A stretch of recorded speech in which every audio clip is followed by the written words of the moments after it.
back and watch me speak. About to take over your screen. Talking bulls in 93. Talking mom, I'm on TV. Y'all know all I do is me. All I do is me. Y'all sit back and watch me speak. Y'all sit back and all I know, my money green. About to snap and make a scene. My cup off and make us free. My cup off and make them scream. Go back off for TMZ. Y'all sit back and watch me speak. Y'all sit back and watch me speak. Y'all sit back and watch. Watch me. Watch me. Watch me. Sit back and watch. Sit back. Sit back. Sit back. Sit back. Money long, nothing on credit. I got style, don't catch no feelings. All this bread ain't got no lettuce. I got style, don't catch no feelings. Watch me. Watch me. Sit back and watch. Sit back and watch. Sit back and watch. If it ain't got style, I ain't with it. I ain't with it. If it ain't got style, I ain't with it. Look, look. If it ain't got style, I ain't with it. I ain't with it. If it ain't got style, I ain't with it. Look, look. Look, look. Look, look. Look, look. Watch me.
Sorry about that. Let's try that again. Hello, everyone, and welcome to the VALORANT Game Changers Southeast Asia. We've seen stories of veterans versus the stories of the new bloods. We've seen new teams rise and fall, and today is a very good one because today we have a team coming in from the ranks of the veterans, forming a new team altogether, meeting with the lower bracket team. Today is the lower bracket finals between BOBA and Aura Differential. I'm Tashmani, your host today, alongside Jen, your analyst, and it is our pleasure to be here to tell your story. Yeah, and who else better to do it than Tash yourself? I actually had a little bunny joke coming up, but I completely forgot. So maybe that's for another day. Did you want to hear about it? Yeah, tell me about it. I was going to say, when it comes to hosting these shows, no bunny does it better than Tash Bunny. Oh, actually, that's so good. That's really good. Okay, so let's talk a little bit about today coming forward. For you guys who have not been watching from day number 1, this is day number 4.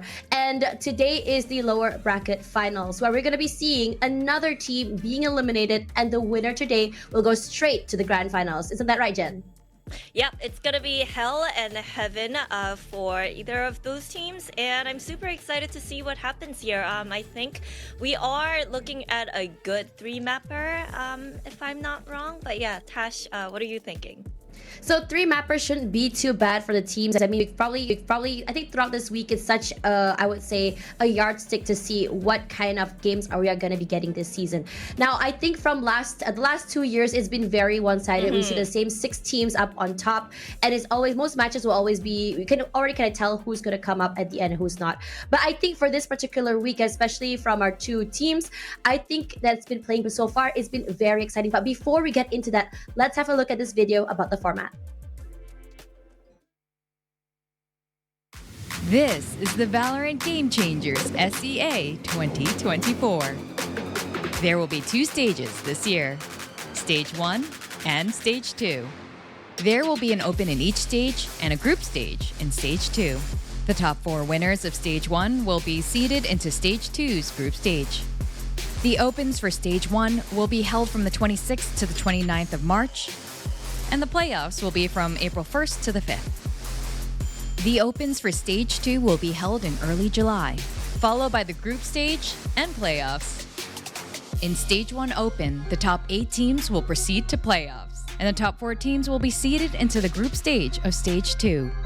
Stage 1 has a total prize pool of $10,000. In Stage 2 Open, the top 12 teams and the top 4 from Stage 1 playoffs will be seeded into group stage. The group stage consists of 4 teams of 4, and the top 2 teams of each group will proceed to playoffs. Stage 2 has a $10,000 prize pool. Visit gamechangers.fsl.gg for more information for VALORANT Game Changers SEA 2024.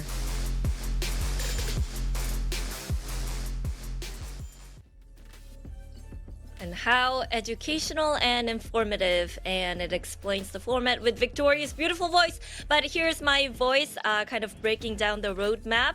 Top 4 teams from Stage 1 playoffs move on straight to Stage 2 playoffs, competing with top 12 teams from Stage 2 Open. Now from there, top 8 moving on to Stage 2 playoffs.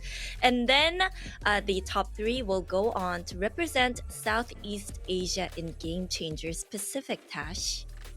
This is gonna be really cool because it's a lot less I would say chances for a lot of teams to make it through. I mean, compared to last year's format where we saw Open 1, Open 2, Open 3, and then Open Overtime, finally getting to Elite. Everything was ultimately played inside of APAC. And now with Southeast Asia getting their own region, we can have a little less, I would say a little less room and a little bit more competitive. Now, coming back to what I said earlier before we went into the roadmap, today is a very interesting day, or this particular tournament is very important to us because it shows us some new blood coming up, which weren't able to make it here last year. I'm talking about Rima, and I'm talking about another team here called Aura Differential. And these teams have not only only managed to make it here as a brand new team just formed together, but also teams that have just barely even hit the I think the bottom of the ice to even show us what they're capable of doing. So while we talk more about that, let's have a look at the highlights here, because yesterday was a very, very important day for two of these teams.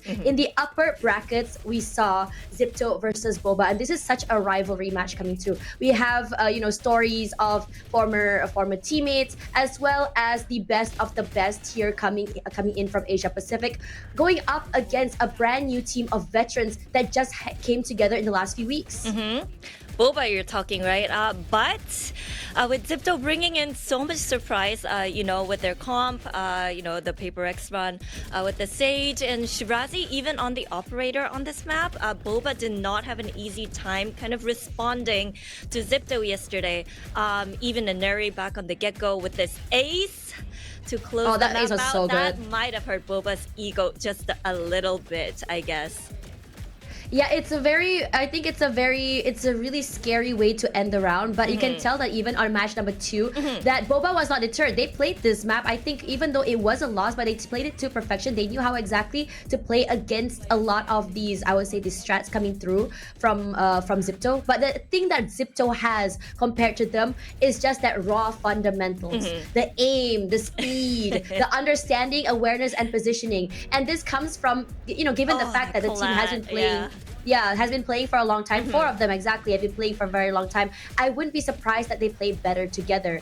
Now, on the second game that we saw yesterday, which is Rima as well as Aura Differential, these are the battles of the underdogs. Because I have to say that even though these players have been playing before from both of these teams, it felt like it was such a close match, and it felt like these players have been playing for such a long time. It was very clean. It was very, I would say, everyone knew what they had to do. And it was a battle of outplays and outreads from each other. It was very fun to watch. And it was just Grahams and Sawamura going insane. I mean, they just outplayed everybody, I think, on this map particularly.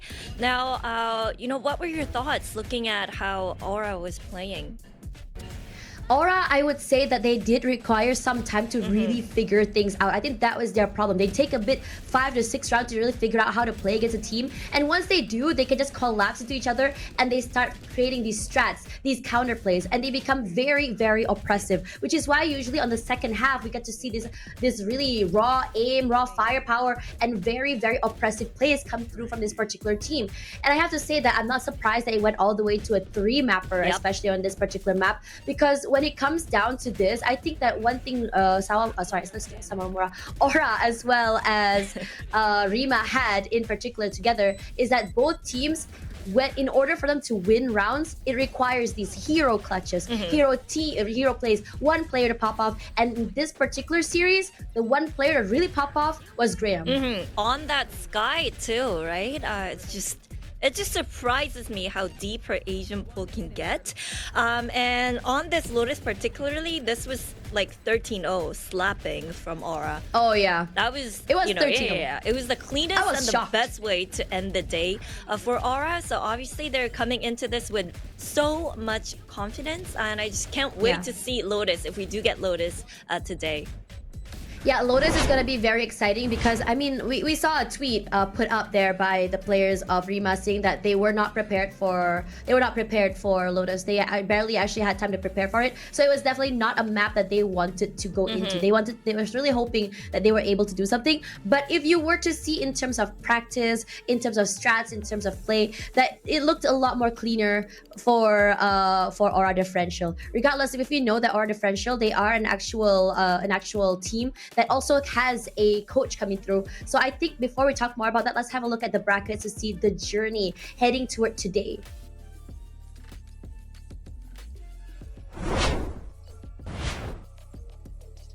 Yeah, so yesterday with our upper bracket finals, Zipto making it to the grand finals with their clean 2-0, which means BOBA will be fighting Aura Differential today.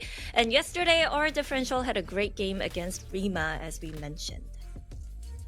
Yeah, it was a very, very clean round against Rima, but I have to say the first two games were definitely very, very close. Chaotic. Now, let's talk. Yeah, chaotic would be the right word for it. Yeah, but coming in from the beginning of day number one, we saw Aura and Lilith versus Rima and Dangerous Rose. So you can see that all four of those teams are definitely a lot more newer. While there were a lot more some new players or some new players coming through as well, but they are some of the players that have played prior but did not make it. So definitely I think this change in the format is definitely something good for a lot of the newer blood. Now coming into today, BOBA versus Aura differential, as I mentioned in the beginning, the story of the veterans who have competed for a long time here coming together to form a team only weeks before this tournament versus Aura differential, a team where we have a few that have competed before but didn't really get to see the spotlight, to just meet up with some new fresh blood. And by fresh blood here for Aura differential, I'm talking about Fi, I'm talking about Starry Bud, who previously competed in North America. I'm talking about Graham's. Now, the only two in that team that I feel,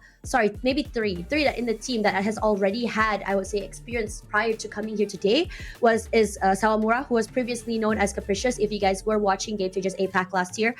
Tess, who was previously the MLT sub, as well as Starry Bud, who was previously in XSET and TSMX. But before we talk more about that, we're going to go for a quick break, so do not go anywhere because this is the lower brackets of the Valorant Game Changers Southeast Asia. We'll be right back.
Welcome back, everyone. This is the Valorant Game Changers Southeast Asia with Tashmani and Jen here on the desk. Now, today is a very exciting day. If you guys missed our intro earlier, today we are going to be seeing the lower bracket finals between BOBA, a team that's just trying so hard to make it to the top, a team of veterans who just formed a team together, versus the underdogs here with the Aura Differential, which I feel has stole a lot of people's hearts. And, I'm actually glad that you actually put it that way, because it's extremely interesting today, because these two teams, honestly, have never played each other in the open, if I'm correct. And the only team that they lost to, starting from the open till at this very moment, is Zipdo. So honestly, this is where we'll get to see who the second best in the Southeast Asia will be. And I'm interested to see how today pans out.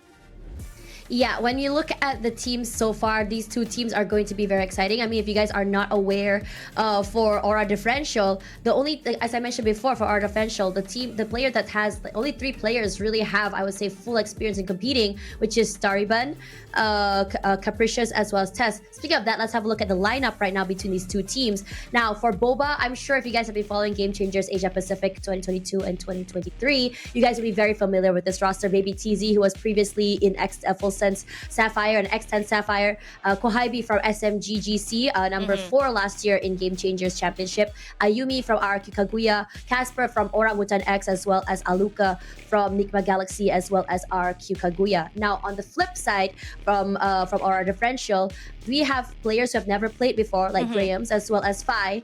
And for Staribun, she used to be in Xset TSMX. Tess, who was a sub for MLT Esports. And then finally, we have Capricious, the star duelist, who was in Nix Kyose, RQ Kaguya, Orangutan X, and Zol Meraki. Yeah, and I think everyone's kind of excited about this team's momentum at the moment. Even Staribun saying, like, we don't know why, but even we are talking about how we just keep getting better day by day. And we also see tremendous amount of resilience from Aura Differential. So it's going to be super interesting seeing that BOBA super team and Aura just going up against each other. Yeah, it's gonna be really exciting, because let's have a look at the duelists right now. The duelists are very interesting to me because both have insane superstar power. I'm talking about Grahams as well as Ayumi. Now, Grahams is a little bit of a unique case. She's more of a flex. She has a lot. Her agent pool is massive, but she gets, despite what she plays, she's that one player who is really aggressive. Those multi-frags are just so impactful. And when you go against Ayumi, I think everyone knows who Ayumi is. The one player who's been playing in Indonesia for about 3 years now. One of the best duelists here in Asia Pacific. Especially, like, I love seeing Ayumi on the operator, finding so much impact and just so crisp with that sniper rifle. But Grams, for me, is just, it's a little bit of a surprise seeing how good you can be on any agent. It's like she transcends the limit of the agents. So yeah, I wouldn't be surprised if she even, like, picked up Brimstone and, like, had 400 ACS. Yeah, for you guys at home who wants a really better understanding of her agent pool right now. So she has the last 3 agents she played during Swiss was actually Reina, KO, and Harbor. Yesterday, she played Sky, Yoru, and Reina. But she also has a track record of running a Gecko and a Sova as well. So it's really hard to say. Now, our IGL here from Aura Differential is Staribun. She's been co-IGLing with Phi. And despite her being an IGL, she's been fragging out. Yeah, and also bringing a little bit of spice from NA as well. I just love how she knows just everything. She knows what to do in every single scenario. And, she's not afraid to show her firepower as well. Yeah, when you look at Staribun, I think that she's strictly the I would say the controller. She's actually one of the most impactful controllers I've seen so far for her team. She knows when exactly to go aggressive and when not to. And I really like how her calls have been. It's been very, when you want to go aggressive, she likes to do is just to go and just send one player in to get the information and just move from that and react of it. Now let's have a look at Kohaibi, the IGL for Boba. Now I think everyone knows Kohaibi at this point. Of Our course. our chili padi is what we called in Malaysia, which is a bird's eye chili.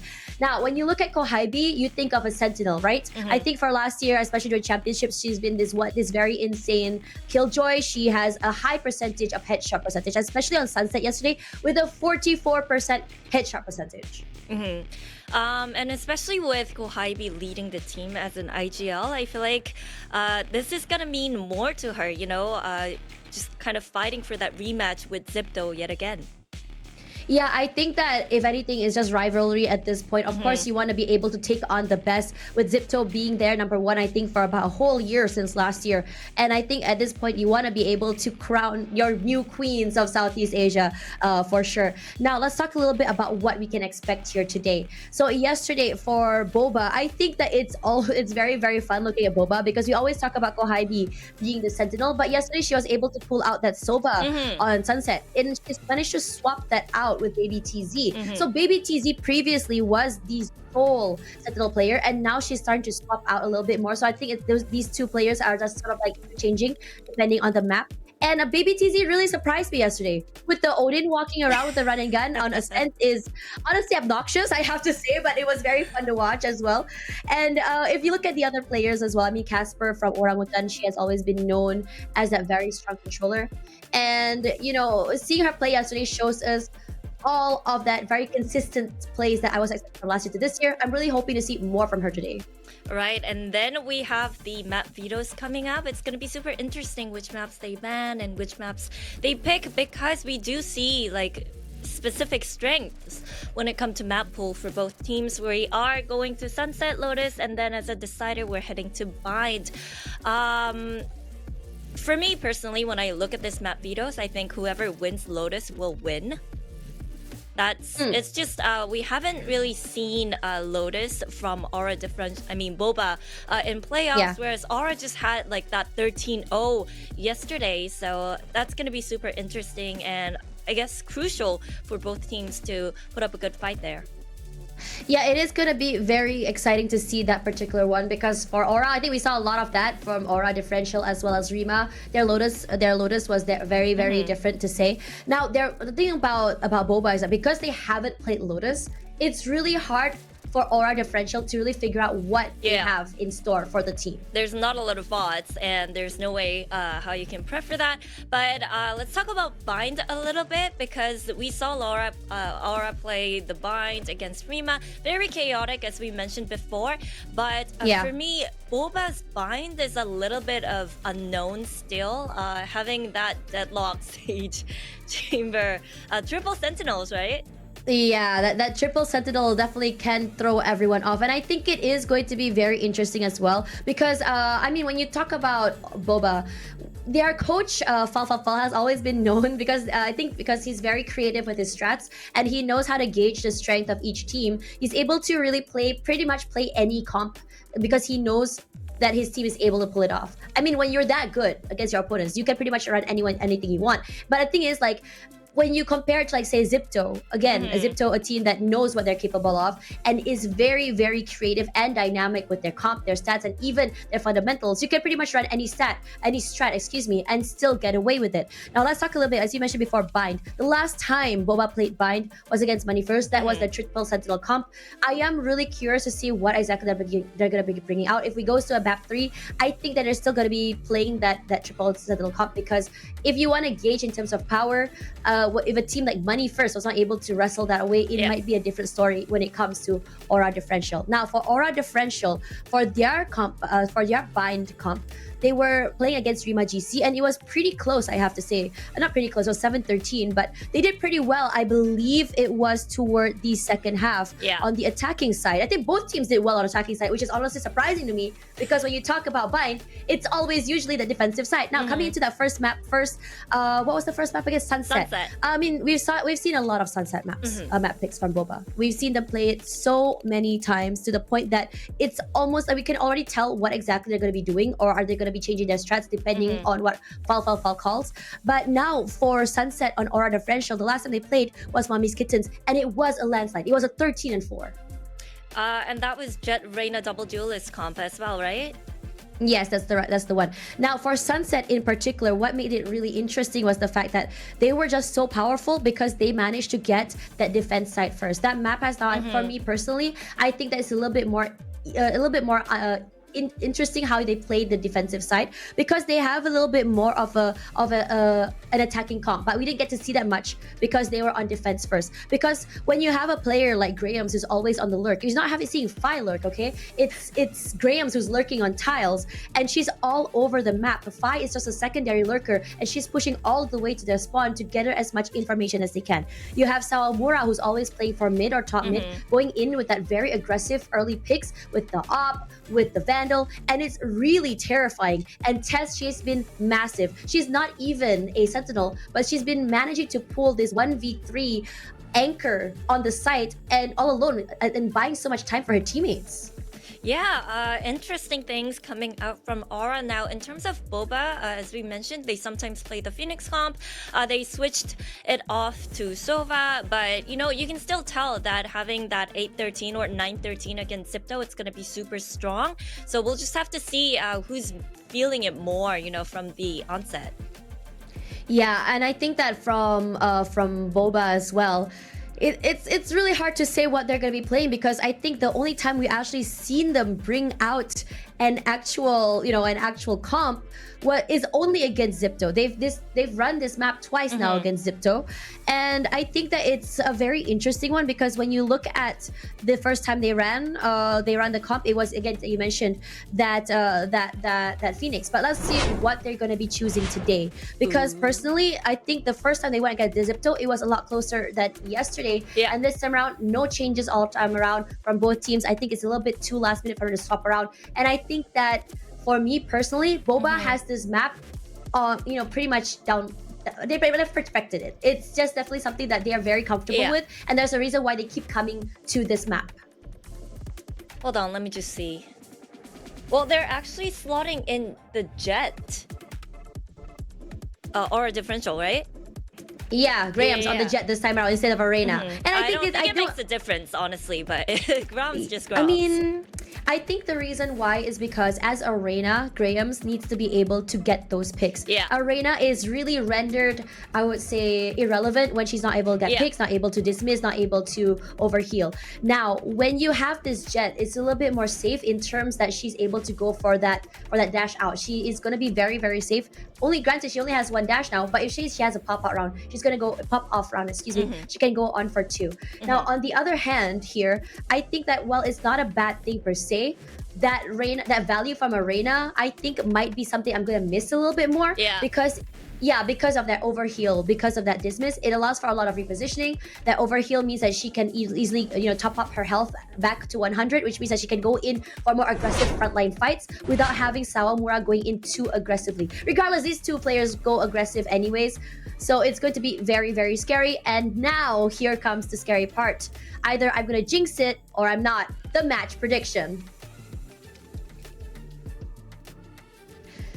Okay, I mean, I think it's fair. Okay. It's fair. If you we have a representation. I get it right. If I jinx it, then please don't come find me and yell at me. Please, not the same team as Tash. But yeah. Woo. Yeah, not the same team as Tash, so you could blame me if something wrong happens, of course. And if Aura loses, Jen is the jinx and it's not me. That means I have broken the curse, and that's exactly what everyone wants to hear from Southeast Asia. Thank you very much. Regardless, I'm really excited to see this particular match come through, and let's see whether or not these underdogs will be able to take up the fight against these veterans. Ladies and gentlemen, I'm gonna pass it to our casters. We have Zach and Tayrar. Ladies and gents, lower bracket finals is what we have right here for you guys today. My name is Taylor. Alongside with me is Zach. It's been a while, Zach. Have you had fun with replacing me with Dax? I'm a little of a jealous type. Sorry. It was only for a day, Terror, but don't worry. My heart is always with you. As I think we have been casting together for the longest time since 2022, if I'm not wrong. So I think that we'll always be like that OG duo synergy. But that said, this match, lower finals, everything on the line, slot for the grand finals up for grabs here, and like our panel so succinctly broke down, it's the story of the all-star team going up against the underdogs. I mean, I'm all for the underdog storyline here, Zach. What about you? Like, your thoughts? We looked at the agent composition already. You have that double innie set up towards the side of Boba and a double duelist alongside Aura differential here. Yeah, I think that that pick of the Sova, we didn't really see much value coming out of it in their game against Zipto because there was no Cypher, but the Sova is a perfect counter for Cypher, which is why a lot of the teams run it. So I'm pretty sure that Koibi will be able to find even more value today because, I mean, last time, even if the utility didn't come to the greatest of use, she was still able to pop off just because she's Koibi. And in terms of these teams, you asked me like how I'm leaning towards. I must admit a little bit of bias because personally, I'm like a huge Casper enjoyer, best controller in SEA, whatever you want to say it. So, I get it. Yeah, all the way back from 2022, right? So for you, it's Boba. For me, it's Aura. And if today Tash doesn't jinx it, then Jen and I would win. Am I right? So with that, without further ado, we're starting off with our first pistol round here for the two teams. Again, this map is picked by Boba. We've seen what they're capable of, but it all boils down to this series that we have here, Zach. Yeah, definitely. Best of three up for grabs. Looking at this map, Vito, I mean, Boba definitely have leaned into their strengths because even though they lost this map to Zipto, they've only really lost this map to Zipto. Everywhere else, they've been very, very convincing, even with the wacky Asian comps that they've been running over the course of this tournament, I must say. That said, though, Aura going for a little bit of aggression now towards A main, get rewarded with a kill onto Baby TZ, and with that Cypher being shut down here, I think that Boba are going to make the decision to continue to push further onto the site just because of that lack of utility. Also trying to find those trades. Sawamura finds another one though, taking out Olga before Koibi actually gets that trade. It's gonna be Tess now left with a sliver of HP, no utility left either, just trying to play this 4v3 retailer. 14 HP to be exact. Smoke dissipates. She sees the angle. Painchil's quite far from where she is right now as the paranoia settles in. Of course, the retake also goes in. Casper, on the other hand, will die off from the players of Aura here. I would say it seems like Boba from the start has it in the bag, but then again, Sawamura was able to catch one before she dies off, and then the rest was able to, I guess, get a heal. I mean, just like that, I think what you said is absolutely correct. And Sawamura finding that extra kill there made all of the difference because throughout this round, right from the beginning, from that first confrontation, Aura got that player advantage and they did everything they could to keep control of it. Like you saw how quick they were to draw back onto that A side, the rotation coming in from mid and B, and just that readiness for the retake, which I don't think Boba were quite prepared for because by the end of it, it was a 4v2 that we were looking at. So overall, super good round coming out of Aura. Really, really nice pistol. And for Boba, they're not going to be able to invest too much into this aside from that frenzy onto Baby TZ. They do look like they want to contest some different areas of the map. A bit of a default to start off with, but Grahams just goes huge with that Spectre finding a double headshot onto Aluka. They know that they have that certain advantage when it comes to the guns right now. I do like this push and pull coming in from them. They don't want to give any guns away as well, just in case there's going to be three people peeking, as we can see, towards B main. They do have the spike here as well. No other control points in the area of the map. And Trailblazer being set out by Tess here, they would know that there's no one on A main and focus their strengths towards B. Cage triggered. I mean, there's already a couple of players here with that cage and the smokes coming down. It's just going to be a trade of utility as they try to walk onto site here. Bulldog watching the cross and 5 more than good for both of these kills. Casper at least able to find one to deny the flawless, but overall a very strong round to come out of Aura And this bonus is shaping up to be quite deadly here because they have those Bulldogs as well as a Guardian, I believe, if I'm not wrong. So Especially after that first pick that we just saw from there, Zach, as well. They lose the ability to have that little bit of a stun or a little bit of a flash here and there. But then again, it was a pistol round for them. And Casper was just waiting patiently all the way on mid, just making sure she has the lurk, she has the flank, able to catch one, but that's all they get from that round. And now it's their official buy round for the time being. I like that Aura have done the research. In fact, both the teams have done the research in terms of setups and how to take care of them. Like we saw instantly, that camera trying to get shut down here towards A main, as well as I would say the Shock Dart doing the damage here onto these tripwires. They're still, I think BOBA are still looking to put pressure on this A side. Cypher does get spotted out here. The isolated position from Grahams tries to make one work, but Kohibi and her teammate too wary about it. And with that Cypher util broken down, it's time for the crunch out to side through market. Ayumi takes care of Cypher. The paranoia just a second late from Star even as Baby TZ finds yet another kill. 3v2 situation in this bonus round for Aura. And how much damage can we really find here? Because so far it's been flawless from BOBA. It has been, but Samura has that angle. Unfortunately, not gonna catch anyone here. It's a triple peek all the way here in BOBA as the team is also there as well. It's now up to Tess, only with the Spectre. No one to find, really. I guess she's just waiting for that exit frags, as we are waiting on that as well. I do love the lurk coming in from Ayumi here as well. All the attention was towards B main there. Anyway, as Tess goes down, the round is done as well, closing off to a 2-1. Yeah, the bonus for Aura not exactly shaping up as they would have liked, but overall not too bad either since they denied that flawless. That said though, great situation for BOBA to be in because they have the guns, they're able to keep 4 of them, so definitely going to help their economy a great deal. And you can see that they're not afraid to get aggressive and get scrappy in these fights, which is really going to help them charge up those ultimates in these future rounds. Talking about ultimates though, looking at what we have here, neither side really has anything ready to go with the exception of Kohibi, who might be able to get that Huntress Fury online for that post plant. That said though, look at Grahams. She's investing in that operator, which is going to be positioned towards his A side. Half armor is what she has right here. Shock Dart so far been connecting pretty well on the trips that is being set by Aura here. Not quite sure if they're going to adjust onto that on the following rounds, but so far it's a stack or a triple stack towards B site here as BOBA tries to take mid control, and they haven't let anyone actually take mid control here for the side of Aura. But for the meantime, Baby TZ fighting for her life here, sets up a cam, sees the Cypher.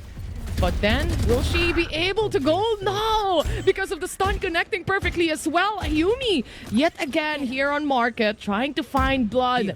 Anyone possible to kill. While Aura's just holding off for that retake scenario. Yeah, just so much utility available for BOBA, and you can see that the Sova really sets them up for success for these B hits. I really like this market crunch that they have coming in with Ayumi satchely in through mid. I think that really creates a lot of pressure, and with those kills being found so fast, so quickly, and that operator being such a heavy investment, it's just going to be a call to save here coming out of Aura, especially since for the next round, the people who did die on the team don't really have the money to work with, so these hero weapons are going to be huge to carry in.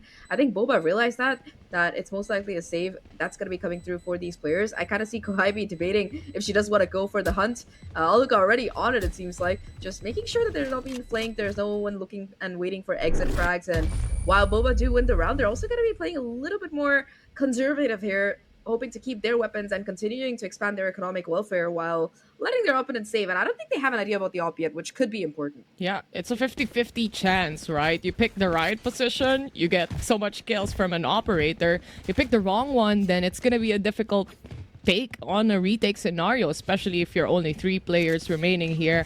For BOBA though, like you mentioned a while ago, they find so much value coming in from the shock darts here from Kohibi. Obviously, destroying tripwires here and there is already value enough, but aside from that, having Aluka on the breach to help out the pushes coming in from the team has been very essential. Yeah, so many of these rounds, you just see these players concussed, flashed, whatever, and it's just BOBA peeking into them and being like, oh, thanks for the kill, thanks for the ult orb. It looks that easy the way they do it. Just really good team coordination. And I must say their Sunset, it looks much more playable or believable than yesterday, but that's a huge kill to start off with. Graham takes care of Baby TZ. The problem is that that wasn't really the site that was under attack, under siege, because the rest of the push, it's going to be coming through on this A side. They already have control of this main lobby. You can already see them clearing out elbow to boot, and there are 3 players from Aura stacked around this site. I'm curious to see if that's going to be finding value. It's all going to come down to timing here on these peaks. A really nice flash, but it connects with your own teammate. Tess, though, able to find 2 huge kills, and the paranoia as well kicking in for good measure. It's this triple stack that is finding so many kills. Casper, though, goes absolutely ballistic. A triple for her at this round. She's salvageable. She goes for the TP from the shadows all the way to B side. She plants the spike as well. 30 seconds And left. at the same time, Fi still has that setup towards market. They do have a cam as well. But again, it's a 2v1. One with an operator and Fi with a bulldog for now. They do have a neural theft as well. And this will actually give intel exactly where Casper would be. She goes for a reposition here. All the way to the back ends of the site, not knowing that someone is definitely close. Grahams holds the position. She doesn't know the TP is there as well. That was so smart out of Casper to be able to bait out the neural theft like that and reposition so quickly. That's the information, though. She knows where this operator is positioned right now. Has a smoke to play around to boot, but it's gonna be Graham's, that hero operator, really coming in clutch for the first and last kill of the round. And a huge effort from Casper, almost winning out the 1v5 like that, but 1v5 is a 1v5 for a reason. It's pretty difficult, especially when there's an operator on the other side waiting for you to peek. At least she was able to get those 3 kills in, especially after Tess flashed her teammate as well. It still worked out in their favor up until the very end here. Fortunately for that triple kill from Casper, no flashes needed at all. And going up against an operator here, especially in a 2v1 scenario, you definitely would know that she would just hold that angle off for the diffuser of the spike. Moving forward though, position-wise, Grahams chooses B. Okay. I do like the repositioning of the tripwires here, Zach. Yeah, really adapting around Go High B shock darts. The problem is that, I mean, the one-starts market are good, but the main reason why Cypher is so strong on this map is because it's so difficult to break that tripwire towards they main. destroy it and, again. Yeah, the market one as well. It goes down the drain. Go High B knows. Go High B knows. She's done her research and she's definitely put in the prep work to make these utility pieces really combo out in her favor. Talking about utility though, it's gonna be the showstopper to start things off with a banger here. Takes care of I and the Cypher camera and setup on site. Not that Go High B already hadn't. Still though, 4v4 situation. It's gonna be sorry, but looking to play anchor on site. Go High B gets the first, able to find the trade seekers. Pour some additional pressure here. There is a neural theft available for Baby TZ. I know I'm surprised that exactly. she hasn't quite used it yet. Maybe holding off until the last second. There we go. Here it comes. The retake already on play. Sawamura to find the first, but Aluka and Baby TZ, they clean up what remains, and Baby TZ will be the last one left standing as Boba tie things up 3-3. Lots of mistakes actually coming in from that round. I don't reckon that the recon coming in from Kohaibi should be there, but up until the very end, there's no follow-up from Ayumi, but they still made it work. They still made it happen. I think the plan here generally for the side of Aura is to really just stabilize everyone in the site and just go in all together, but unfortunately just too much. Again, having that operator for a retake scenario has that 50-50 chance. For the time being, we go into the next round as the knives has been set. Graham's though, unfortunately not gonna catch anyone.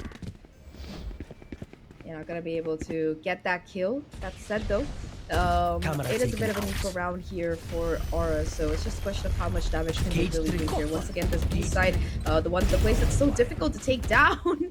Finally, the Cypher System utility actually coming into play here. The adaptation of the tripwire is paying off, as that's one kill coming through here for Aura, making it a 4v4. That's the Boba. They have the information. They know there's a stack here most likely, and they are happy to just pivot off and go to the opposite side of the map. That is a rifle that could be retrieved. Sawamura picks it up here, but at least Boba, they should be able to at least get that site control and get that spike down. Yep. Now that they have one more additional gun to their artillery here, makes it a little bit more powerful. But yet again, big rotations coming in from Aura as well. Having a good read is definitely one key to make this happen, especially if you don't have the guns to really do it. Aluka still has a Rolling Thunder available here. Kohaibi also with the Hunter's Fury. It's gonna be a difficult take, Zach. Yeah, I think if you sneak around, your shots are gonna have to be pristine, but that one way already doing so much work here, setting up a Yumi for success in these fights. Just gonna be Starryban left alive right now, at least able to reposition herself with the help of that TP, but with just a pistol in hand, looking into a double Vandal spray, really not much you can do in that situation, so BOBA will retake that lead here, but not a bad eco from Aura. I am a little bit concerned though, because they did invest that showstopper in that particular round, if I'm not wrong, so, and it didn't really find the greatest value, so a little bit of a hasty decision there, I would say, from Sawamura. That said though, I think for BOBA, they're slowly starting to look a little bit more, how would I say this? It's like they're giving their opponents a little bit more respect. In the first couple of rounds, you saw them kind of just running down, taking those contact plays, but now they're investing way more utility. You can actually see those flashes coming into play. And even on that A site, knowing that it was most likely empty, they were so patient about it, which I really like. Oh, Yumi wants to go in already. Not even gonna wait for the doors to close. Maybe the timing is correct. One-way smoke from Starryban. Actually picks up 2 kills. She has to move away. 20 HP remaining. Still has the paranoia being used up, but unfortunately goes down with Casper getting the kill. Grahams, on the other hand, good position as well. Kohibi with 1 HP.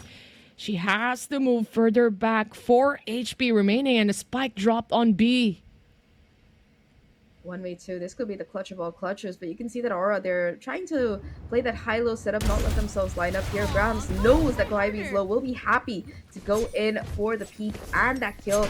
4-4 here, and Aura really keeping up neck and neck despite BOBA and their anti-stratting, I would say, with the help of that Sova utility. It's just so nice, all of these micro plays, especially this one way from Starry, but the fact that she spots out Ayumi, hears the door being broken, has the time to get that one-way setup and take contact and find 2 kills, almost repositioning in time for the third. Really, really good hold.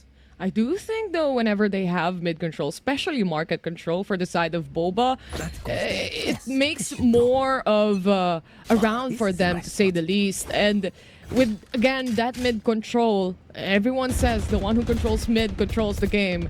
Am I right? But with that, they try to destroy the broken or break down the doors, basically. Take some space. They have that double innie anyway. They can get info coming in from Kohibi. The dog set upon by the tripwire. 30 HP, Zach. Thankfully, this time around she was not low, because there's nothing more depressing than going down to that Sky Trailblazer. Oops. Okay, a little bit of a All part of the plan. snafu. All part of the plan, yeah. A little bit of a snafu there in that burst satchel from a Yumi, but she takes it in stride. Gonna be just taking contact onto the site. A little bit of a aftershock and flash to enable her to get safely onto site here. There's that pesky Cypher setup to deal with. But it's going to keep them from really extending too much into CT, which isn't a problem because the plant is an open plant and they have so much post plant available with that Rolling Thunder and that Hunter's Fury. Definitely true. They saw the cam finally. And they haven't invested this ultimates since a while ago. Maybe this is the time. But Kohibi will be going down. Hunter's Fury down also. And this is the retake scenario coming in from Aura. They pick up one more kill. 3v2, make it a 3v1. Starryban is the only woman remaining here. They close things off to a 5-4. Still a very close fight. I really like that play coming out of BOBA there because they knew that there was a flank coming in. As soon as Kohibi went down, you could see them putting further pressure towards CT, taking those fights head-to-head, knowing that they have to fight for more space. I think that's a mistake that a lot of the teams really do here, which is just try to hold on to their initial positions in this post plant. But when there's a flank coming in, you can't really afford to do that. And BOBA have both the presence of mind and the aim to win out those duels towards CT. And I just feel like Aura weren't ready for that fight. Really well played by them, and they managed to conserve all of these ultimates into this next round. They didn't have to use the Rolling Thunder for that CT push, if I'm not wrong, but it's a good trade, especially if you're going to be winning the round off the back of it. Eco round now for Aura. It seems like they're the ones who want to get a little bit aggressive here, and once again, it pays off. I think in terms of first bloods, they're just so consistent.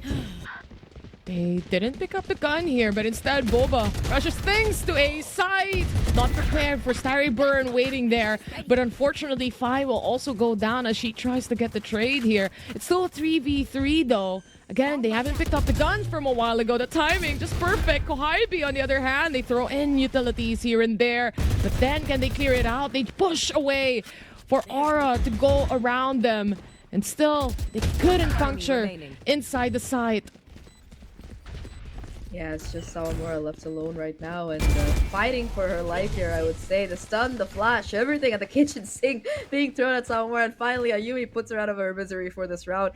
4-6, Boba starting to build up a little bit of a lead here. This game has been so back and forth, and I think that's a huge testament to Aura differential and how much they've improved over the course of just this tournament. Remember, this is a new roster, players that are playing together with a very short time period, and a lot of these names as well, they're new. Like, this is Graham's first professional tournament, and she's definitely been putting up the numbers.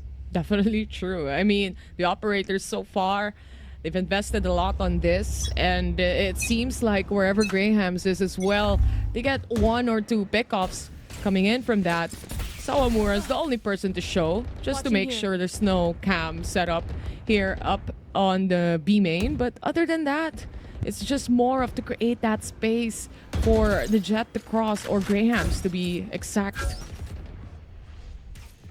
Yeah, the bait and switch, we've seen it before. Sawamura takes care of the drones, so Graham's position isn't going to be expected here, but again, it's just this defaulting that consistently comes out, and Bolev did a really good job of conditioning this B side, making Aura think that, alright, this is where they're going to be coming with all the pressure that they're putting, the utility that they're investing, and they started rotating more and more players quickly. You can see the speed of their rotations to boot, so I think that with this A side coming in, the saving grace for Aura is that it's a Cypher trying to anchor it. Gohaibi invests that Hunter's Fury early on to clear out all of these power positions, combining it with that showstopper, but oh my god, Staribun completely shuts Ayumi down there. A little bit of an Arosa ult, but nonetheless, they make space for the plant here in A side. Casper, on the other hand, upwards position, they already know this. Aluka goes for a flash, but alongside that, other players are also flashed out. Sawamura gets 1, not another though, as Aura tries to shut everyone out. Gohaibi left alone, but not enough to take another pick off here, as Aura closes things off to a 6-5.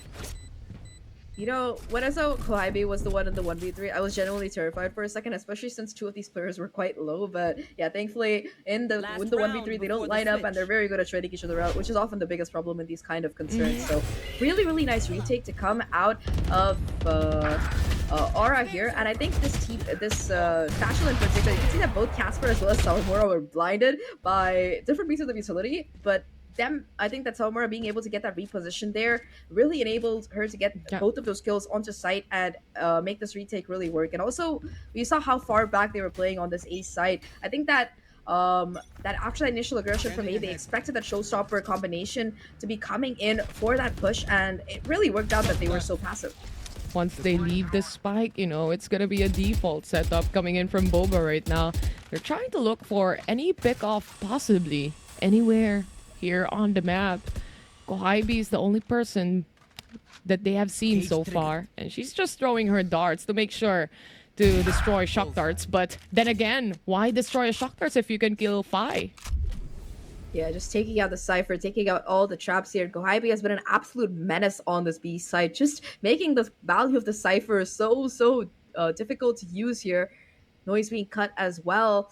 They're not really sure because Gohaibi has been a solo player around this B side for the longest time for the last few rounds, and now it's going to be a full-on crunch that we're looking at here. So Omura stuck in the corner, forced to reposition, tries to satchel out, but Gohaibi shuts all of that down. It's going to be Gohaibi taking the lead here. It's going to be Staribun shutting her down though. 3v4 situation. Staribun playing around side, desperately trying to stay alive here. Finds another kill though. That could be huge, and that's a spike dropped. Staribun now going for that reposition, going for that turnaround. Timing going to be everything. Ayumi finds a huge frag onto Graham's, and with that spike plant noise being made, it's going to be the attempt at trying to reposition towards that A side, but now once again it's Casper in a 1v2.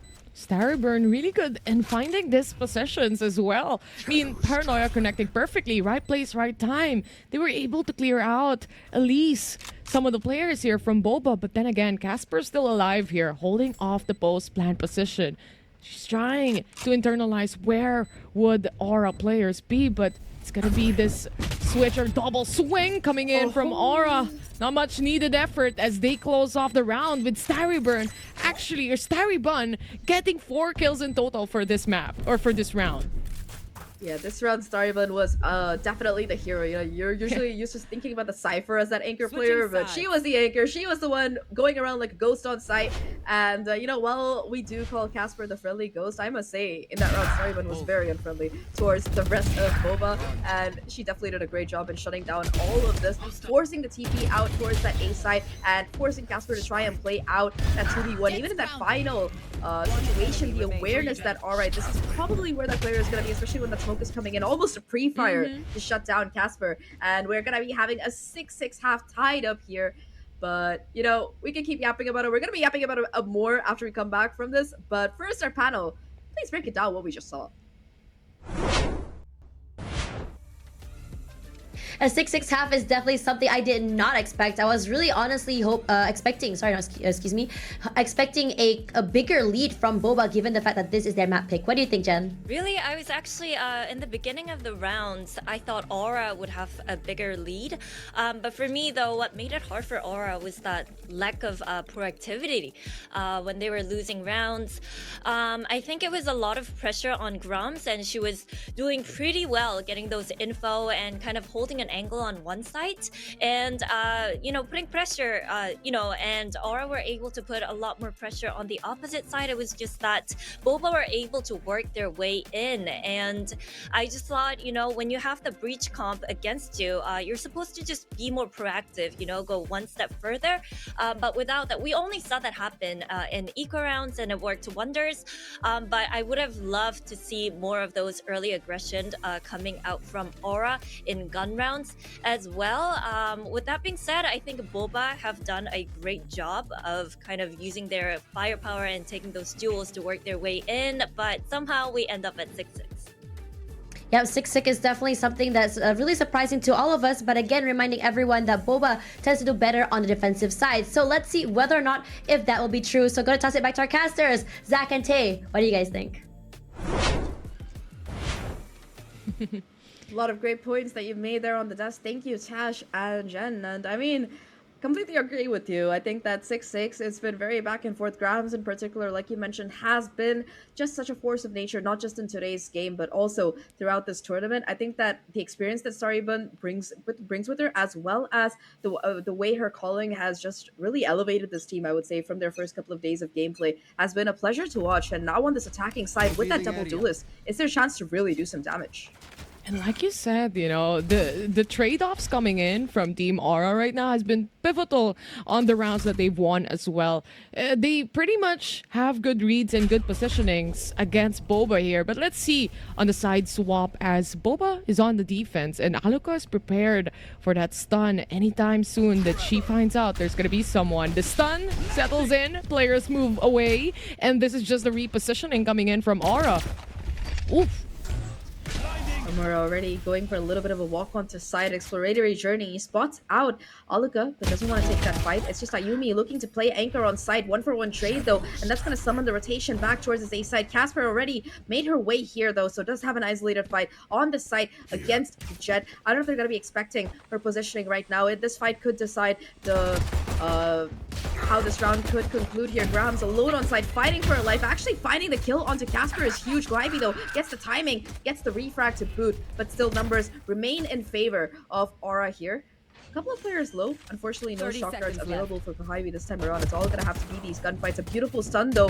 Try and isolate this fight. Both players behind this box stuck. Graham started off it. Graham has to end it. 18 HP left. Dash activated. A 1v1. Both players low. One bullet away from these ghosts. The spike gonna be dropped on site. There's not much time left here. Aluka knows that she can win it out just by playing for this exact case here. And while Graham's has to face the pressure of picking up the spike and planting it, Aluka is able to just swing out and give her a little love tap on the shoulder. Really great round to come out of BOBA. It got dicey there towards the end, sure, but overall they rotated diamond to get the trades.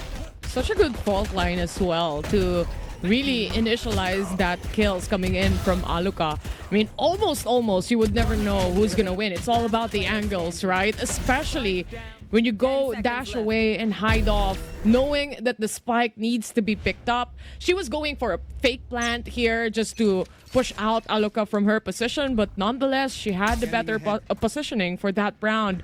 But 7-6, as they get the pistol here, they will also get the guns. Baby TZ holding on to an outlaw as well. Can be crucial. Gets one. Will she get another? Not on the second shot.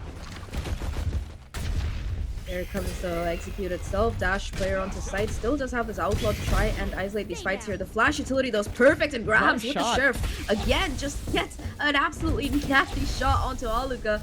That means that the breach utility is no longer going to be a factor, and while she was dropped down to 20 HP, that's the nice thing about having a Sky. You can always heal yourself back up here. There is going to be that recon to show where these players are, and commence this retake. Gohaibi with the Spectre just spraying them down, surrounded by enemies on all sides. There's just not much you can do here. Tess does take down Casper for her troubles, but overall, a very nice retake to come out of Boba, and they managed to carry the most heavy weaponry forward, including this Outlaw.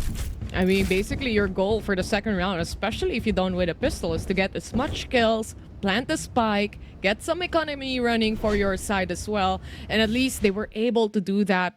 Comparing it to the first half that we've witnessed a while ago, no value on this pistol or eco rounds, but good shot coming in from Grahams as well, making sure at least she gets a pick off here. And then at the latter part, of course, this second half is what matters. This pistol round on the second half is what matters for majority of the games that we are looking at. So Boba getting that advantage can be crucial, can be huge. Yeah, it will definitely help them run away with the lead here, because we've seen how good they can be when they get that momentum in their favor. Both of these teams, in fact, run very well off the back of that momentum.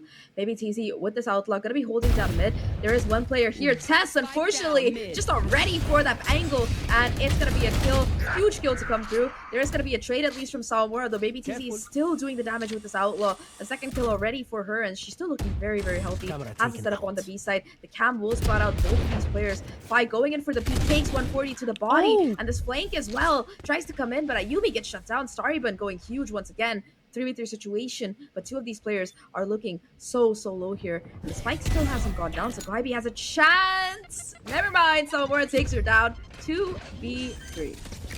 Cam set up already. 10 HP remaining onto her. On the other hand, they still have the guns. Aluka does have a frenzy here, but they're clearing up angles left and right. Baby TZ to defuse the spikes. Such a good stun, or rather aftershock as well. And that will be the defuse. Boba winning this bonus round as well is very crucial for this first map.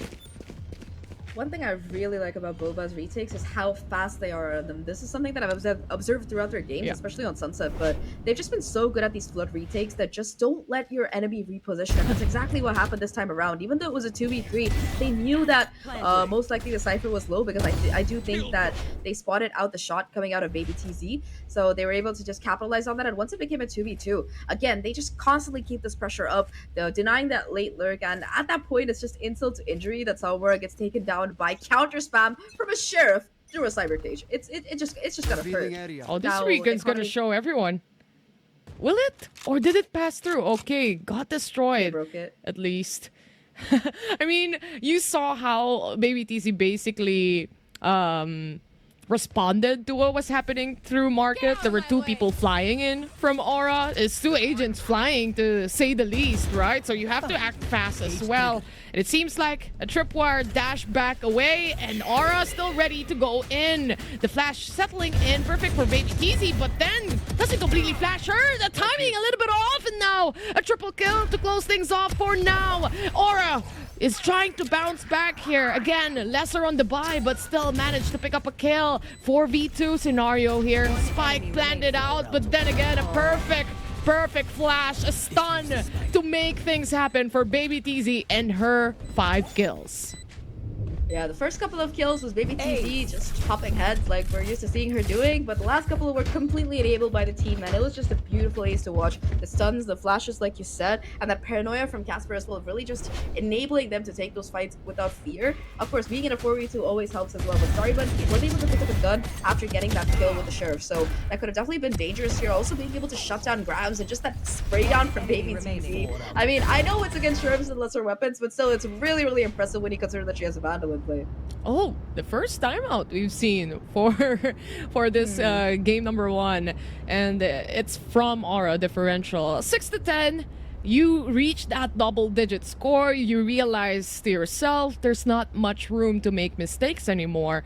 Plus, for the side of Aura, I mean, you don't have that capability to destroy the tripwires, right? It's about the shock darts a while ago, but now it's really about for BOBA having space for Baby TZ to also set it up properly. I mean, this is one of those maps where Cyphers truly shine, and so far, Baby TZ has been doing so. Yeah, it's not even like, usually when we see ciphers pop off, it's usually more of the ratty kind where they hide in random places and get kills between their cages and tripwires, which is good. It works. It's effective, yes. But Baby TZ is not doing any of that. She's just going for these peaks, going for these kills, and taking care of whoever does have the audacity to walk into where she's trying to anchor. And I mean, that perfect 2-0 KDA tells it all. When your highest killing player on your team is the Cypher, when you have everybody else, it's just Baby TZ difference. I feel like I gotta say that. That said, though, 10-6 right now. Timeout taken by Aura here. One thing that we haven't really seen too much for them is this mid control, and now they're going to be investing a lot of resources into it. Casper's going to be that sole point of focus to try and hold on to this market. The one way going to be definitely helping a lot, and we saw these takes from Aura yesterday before when they would try to put this mid pressure, flash through, and go towards site, but instead, this time around, they're taking it a little bit more slow. Right there. Destroying the tripwire is already something for the side of Aura. They make a little bit of an adjustment here, and that means BOBA has to watch mid now. Ayumi, on the other hand, is holding down preciously towards a main. Will Phi swing? That's the question. Will it be wide? So much for my heart right now, and the shot doesn't connect. She has to move further away. Again, Ayumi has a showstopper still. Oh! Huge lurk, though. The mid control that we saw so long ago finally coming into play. Grabs was chilling all that time. Goibi now exerting a little bit of additional pressure to maybe try and deny this from coming through. But oh, the timing here perfect for Sawamura. Just being able to run in and shut down Goibi while she's on the ult. At least there's going to be an immediate refrag coming out from the team here. But still, a 3v4 on the retake with one of them being an operator. And this is going to be the moments of truth. How will this play out? Because, I mean, Ayumi does have that showstopper, but the push is perfect off the back of the flash. Just able to shut that down completely. Grabs with yet another kill, and it's all up to just Casper here. Denies the flawless, but off the back of that timeout, Aura, they resurge and find a round. Yeah, they convert that timeout that they just had a while ago. Now on to a 7-10. Like I said, destroying that trip on mid, it might seem small, but it's actually huge for the team itself. You would see BOBA trying to adjust themselves and reposition themselves because now they have to carefully watch mid. And you've seen the impact that Grahams was able to do, especially once she got that shot towards mid and just backs off and backs away to help the rest of the team. And if this continues, it might be scary for BOBA. But then again, no operator this time, Zach. Operator. I mean, when you have a showstopper, it's really kind of a weapon that might tend to hold you down. And I mean, economy not the greatest either, so just not enough money to really consider investing in it. That said, though, I think that the showstopper could still be a huge entryway into that retake. The problem is that Aura have one of their own, so I think it's gonna be a case of most likely Sawamura using her own showstopper to maybe get their way onto site, especially to take care of the Cypher utility. You can kind of see the BOBA players ready for this exact outcome. A couple of players just hanging around here. Paranoia comes through, spray attempt at Baby TZ. Doesn't really connect with anything, and Goibi this time towards mid decides, alright, if the tripwire doesn't do the job, I will myself, and shuts down that lurk from Phi. Someone's watching that now. Again, they're quite aware there's going to be a Cypher cam as well. Could probably hear it, but we go back to a mid-control default coming in from Aura here. A little bit of a damage towards Goibi. Still 80 HP. They still have that tripper as well, but they don't want to let this go away. Ayumi, on the other hand, good positioning, especially if they decide to push here. Good fault line to try to stop them on their toes. Showstopper, will it connect finally? Yes, the one! Another kill, and now with a triple, Ayumi shuts them down. Starry Bun left alone. No ult as well to pick up the spike. 13 seconds remaining. It's gonna be difficult. She gets one already, but then Baby TZ knows better. Goes for a trade and makes things a little bit more difficult for Aura.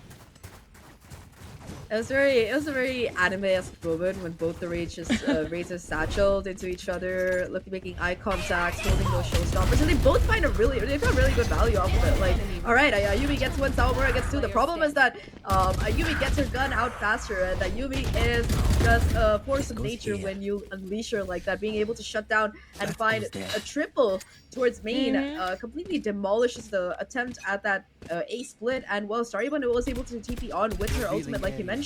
That means that there's no ultimate available to pick up that spike, and I think BOBA, we saw this in their previous games as well, along with Aura. Both these teams are very often you see them running down the timer here and then being forced into these situations where they have to get the plant with like 10 or 15 seconds left, and it never ends pretty. First kill towards Phi. Quite huge, I would say. A lot of space to lurk around the map then for the side of BOBA. But they choose to just stay put. Chill out. We got this already. But so far, Aura's been trying to find answers on how to make a solution happen here on the map itself. They have to also make sure they pass through Ayumi and Aluka. One down and another to go for Grahams to get that trade-off. A 3v4, they dash in, but the flash is still there. They hold off a little bit longer. Again, having that double innie is paving their way so far, and they are forced to go back. No choice. Yeah, just so much utility being expended to hold onto this A main control. And now they have so much space to re-clear as well. This crossfire is still into play, but Sawamura and Grahams, the double duelists, they do their job and they get a couple of kills, bringing it down to a 3v2. And again, the value of the sky just coming in huge here. That's the Baby TZ goes 1 for 1. It's all up to Casper in the clutch. A 1v1 here. Spike gonna be dropped there. And Casper perfect for the clutch. Both kills found to set BOBA on match point on their map pick. 12-7 right now. That was an eco round for Aura, so they're gonna have a bye this time around. But my god, BOBA were just unrelenting this round. They were just keeping the pressure up on this team. And they find value each and every time they swing as well. It started off with Ayumi getting a kill, especially with one player tagged. Phi, she set up a trip, or rather a cage here, but just didn't work out. She's tagged anyway. And with that, we start with our technical pause podcast. 12-7 here, Zach. Match point for BOBA. A little bit expected since this is their map pick as well, but we also do have to realize Aura is playing against a bunch of experienced players here, and they're up 7. They are, and I mean, we talked about it, right? Aura was the underdog heading into the series, and them being able to put up such a show on BOBA's map pick is definitely a sign that this is a team that we can definitely expect a lot out of. I think that they're the player who is completely new to GC is the one who is stomping on that team. Grahams has never played an official Game Changers before, if I'm not wrong, and this is her first time, and she's already like slaying out here, so definitely really nice to watch. And I think I'm really looking forward to seeing how much further this team can go, because I think that they've proven that they are very, very good in terms of just improving after every single game and keeping themselves together. And 7-12 is no mean feat against a team like BOBA, because like our panel did mention, these are players who have been around for a long time, and we've seen them at some point or the other. In fact, I'm pretty sure that most of them have made every single elite since like 2022. So that's just a testament to what they're up against. Definitely true. And with how things are going on here, especially for the attacking side, having that double innie setup on BOBA again helps a lot. Not only when it comes to playing the info from Kohibi, but also you definitely see like the stopping potential, the stopping power from BOBA's side here, especially with a single fault line that catches 2 to 3 players from time to time that we've seen from all the rounds here so far, has been very impactful for the rest of the team. They're able to take up space because of Hunter's Fury, perhaps. And even if 2 players dash in, I mean, you have a Cypher tripwire here and there, but then again, if it's a flying jet, a flying raise, a TPing omen inside the site, like, it's difficult to stop onto their stalls. And then you have that double innie to try cover that kind of hole scenarios. Yeah, I think that BOBA are really finding full value with their double innie setup on this map. Like, I know Aluka only has 9 kills, but look at her assist, man. She has 14, and so many of the kills that the rest of the team got were off the back of her utility. Same with Casper. Like, sure, she might not be up there compared to Baby TZ or Ayumi, but in a lot of the rounds, the kills that she's getting, they're just such high impact. And in a clutch situation as well, she's been very, very dependable. So I think that this entire roster, it was I know that they had very little time to practice together despite them being very experienced players. And again, like from that day one to right now on the sunset, we are seeing like a little bit of adaptations, a considerable amount of improvements as well. I mean, the biggest takeaway is that in their game against Zipto, I think this team comp is specifically pioneered to combat that Cypher, and they struggled so much because they weren't really going up against the Cypher. Plus, of course, Zipto is just Zipto. They haven't lost a map yet. It's like a record thing for them, I guess. True. I do agree with you. And also that with this first map that we've seen so far, it's not yet done, guys. It's not yet. First of all, since we are in a technical pause, I need chat's help for the time being, since my mind is a little... I can't make a decision yet so far. Chat, which team do you think will win it? Will Boba get this map and get the second, or will it be a 3-map scenario here that the panel has been talking about? So please do let us know, chat. Who or what team are you rooting for? Just type it in the comments. We want to see it. We're reading it right now.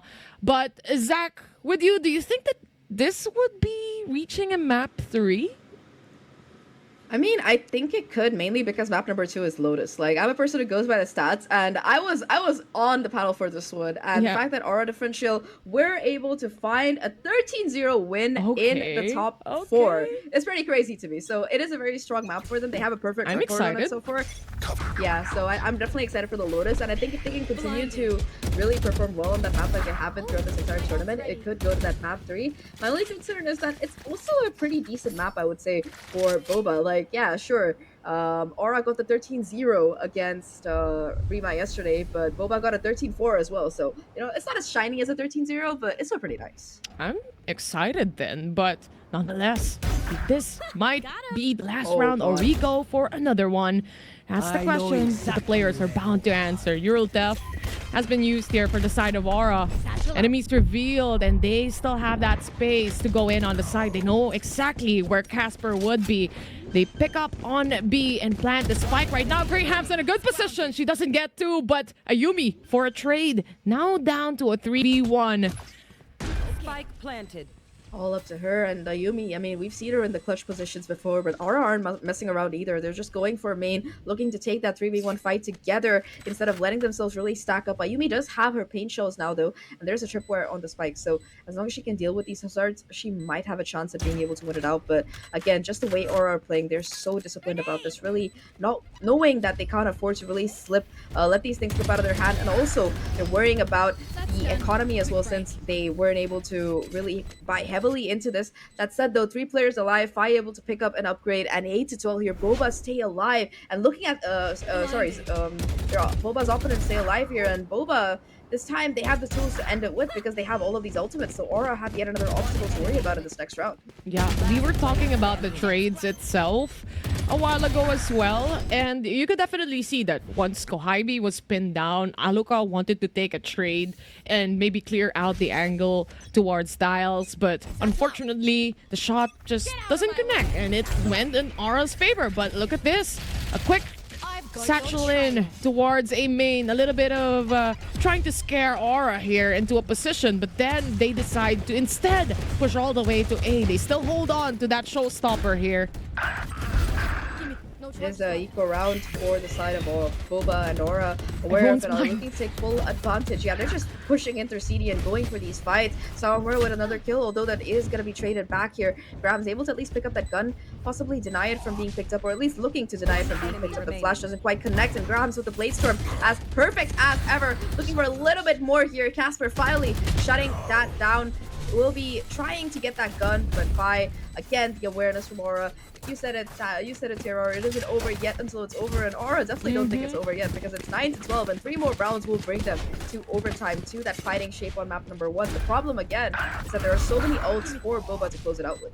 Yeah, definitely true. And Ayumi, in that split decision making of realizing, like, okay, you know what? I'm gonna save the showstopper on our buy round instead. Maybe that would be more impactful. Especially you have a neural depth here, so it's very essential to know exactly where they're gonna be and then pop the ult there or the showstopper there, perhaps. But let's see how things turn out, especially here on a buy round coming in from BOBA. Can they actually punish Aura? Because it seems like they're getting up their momentum yet again.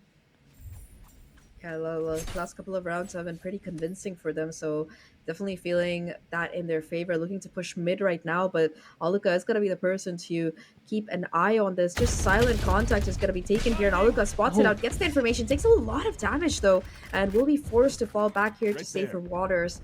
Now that they have that information, it's going to be a repivot by Aura, possibly towards this B site here, where unfortunately there are still a couple of players hanging around, including that Cypher utility.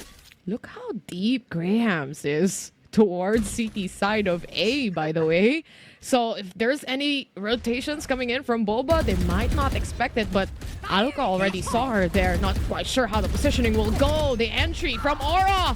They got tagged here. The paranoia actually perfect for them, but the flash catches Casper down. Aura, 2-1 trade. Showstopper from Ayumi. Will we see it finally? They haven't planted the spike yet. The neural depth being set in place, set in stone, but the kill from Starryburn perhaps will cancel out. And now in a 2v1 scenario, Graham's left all the way from A. She climbs back. A showstopper pulled out to make space. She gets the kill still. Kwaibi just sticking to the fuse right now. This might be the win. And BOBA secures game number 1. What a way to win it out here. Ayumi towards the end just being an absolute hero for the team, being able to pop up and find all of those kills onto site.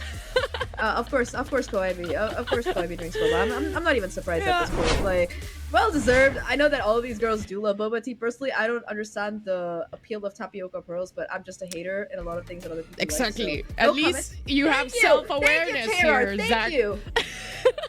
Yes, look, I admit it. It's not my thing, okay? I'm a classic person. I like my filter coffee. I like my French press. I don't like people putting weird things in my drinks. But if you like it, good for you. And I'm pretty sure that BOBA likes it, especially after a win like that. That final round was just ballistic coming out of Ayumi. The paint shell kill, the showstopper missed, I think, but everything else did connect, including the headshot. So really, really great round. A little bit of overcooking towards the end and that post plant by Aura, but very impressive map overall. I mean, we could keep yapping about it, but I think our audience has heard enough of it. So let's throw it back to our lovely panels to see what they have to say.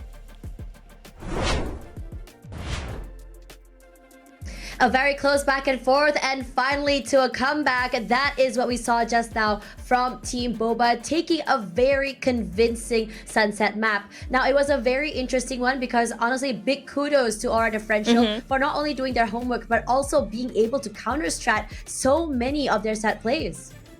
Yeah, but I wanted to start with why BOBA was able to start with such a huge lead on the second half. I think it mostly came down to that Baby TZ's camera in B, because we rarely saw it being broken down, and when they were ahead, there was not enough action taken by Aura to break that camera. And with all the info that Baby TZ was able to gather, BOBA was just, they got the upper hand in terms of the info and the rotations that they can take. But I was impressed with the adaptations that Aura were able to make after that timeout, especially. Graham's just doing so much, getting that mid control as well. And as soon as she was able to find a pick, we had the 4 players in A who were able to spit things up, and Ray's just going deeper into the site with their satchels. These adaptation and the unpredictable plays worked in Aura's favor, which is something they're really good at, but it just wasn't quite enough. Yeah, when you look at BOBA coming through, I mean, I'm not surprised to see Ayumi really pop up. Her raise has been particularly impressive. Now, in this game in particular, I think that for both teams it's been massive, especially in the first half. Especially for Aura Differential, defense, I really like Starry Buns playing one way, and they have this, I would say, this set places where they have a certain player already taking care of that area. Starry Bun has been in charge of market, and what she does is every time she sees pressure to a market, she plays on top of the middle island where she drops a one-way smoke and just completely sprays down anyone trying to push through. It's a lot of pressure onto that choke, and she's able to do that because it's such a small area to flood through. Now, Sawamura and Graham in particular, I think has been very exciting for me because both, it's a very interesting because Sawamura is always holding out main, and she's always there for that really quick first contact sort of plays coming through. And Graham, this is a very interesting one. A lurking jet on defense is what she brings to the table, and she's been getting a lot of information based on the mid side. So it's been really good for them to really just choke and just crunch the members of BOBA on the attack side, and while they were on defense.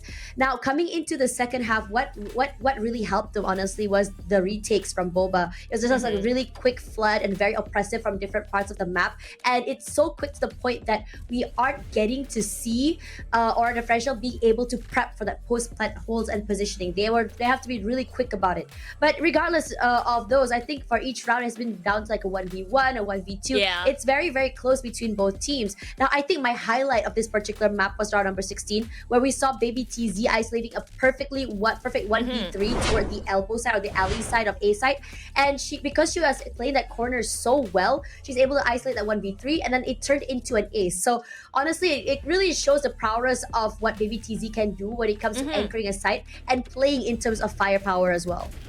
Yeah, but just looking at this, I just keep wondering, and it's just, I feel that lack of breach for Aura.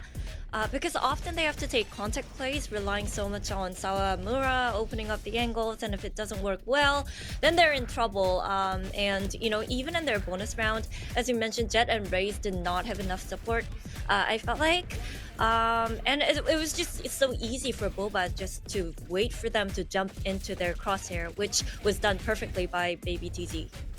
Yeah, when it comes to like that hold, I think this is what BOBA has a little bit more in terms of their experience in competing. They're a little bit less, they don't have to be as aggressive. They're okay to play the patient game. I mean, we saw that pistol clutch from Ayumi as well. She played by Aluka, where she was just holding instead of being able to push or just repositioning herself. And it's and this kind of stuff, this trigger discipline and stuff only comes over time. And I think we'll be able to see more of this because for the side of Aura Differential, basically they have everything down pat. The aggression is there, the repositions are there, the aims are there. Perhaps a little bit more experience is definitely needed. And I think that what's really great about it is the fact that for Aura Differential, and they've been really putting a lot of that pressure onto the mid side. But that I would say the reposition or the readaptation by the members of BOBA was to play a little bit more safe and make them push toward the site itself and play off that information. And then it's really countering and just punishing these late lurks have been huge. Now, Ayumi getting MVP, not surprising here. 1.9 KD means it's almost 2 kills per round. And on top of that, we're not seeing the insane headshot percentage that we saw from like Bless, from like Graham's, from Kohaibi. What she brings to the table is that aggression, that space taking. Even though her showstoppers sometimes does do it to Rosa, the value that you can get to whenever she pops it and everyone just leaving the site, that space she can get is already massive. Regardless, we are now on a 1-0. Whether or not Aura Differential will be bringing it back on the next map, which is going to be Lotus, is the question we'll be asking now. So we're going to go for a quick break. After this, more Valorant Game Changers Southeast Asia.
Bienvenidos a Madrid. Eso no. We are here. Let's go. No confiaron, pero mira, no. Llego con los míos y la grada explota. Le di la razón al que me quiso ver bien. Lo soñé en mi habitación y ahora en primera me ven. No te hablo del avión. Vine por mi cinturón. Voy a hacer que recuerde mi nombre. No me importa cuándo ni dónde. Yo por esto la sufrí y aposté por mí como el doble. Yo no sé lo que es perder desde el 2000 y pico. Y si fallo, detrás tengo a mi equipo.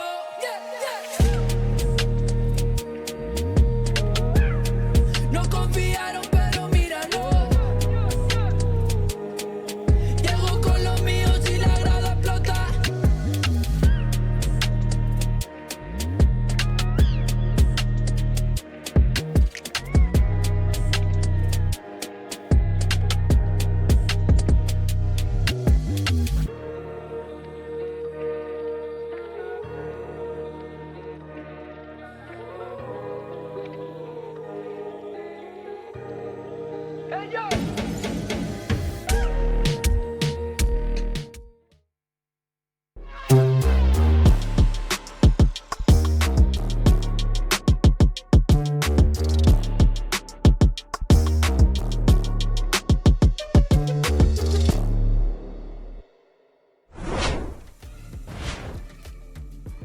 While all eyes were already thinking it was going to be a very landslide win for BOBA on map number 1 Sunset, that definitely wasn't the case as we ended the first map on a very close one for every single round. Tash Bunny, your host today alongside Jen, our analyst, and we are here at the Valorant Game Changers C 2024. Now, BOBA and Aura differential really given us such a fun first map to watch, and now we have to move on to Lotus.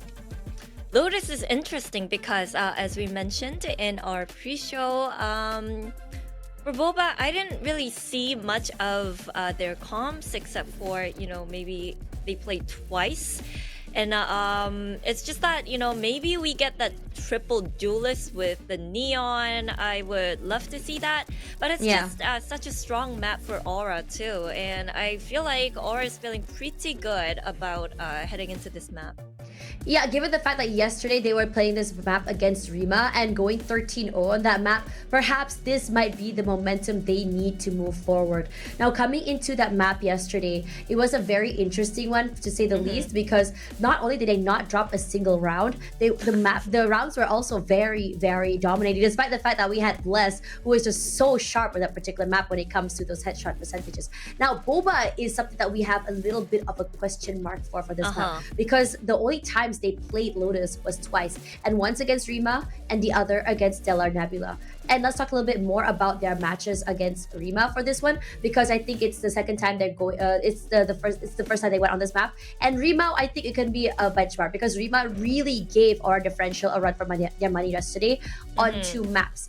But coming into the third one for Lotus was the one they said they weren't really prepared for, but they still managed to steal 4 rounds away from BOBA, compared to, that 0 rounds away from Aura differential, right?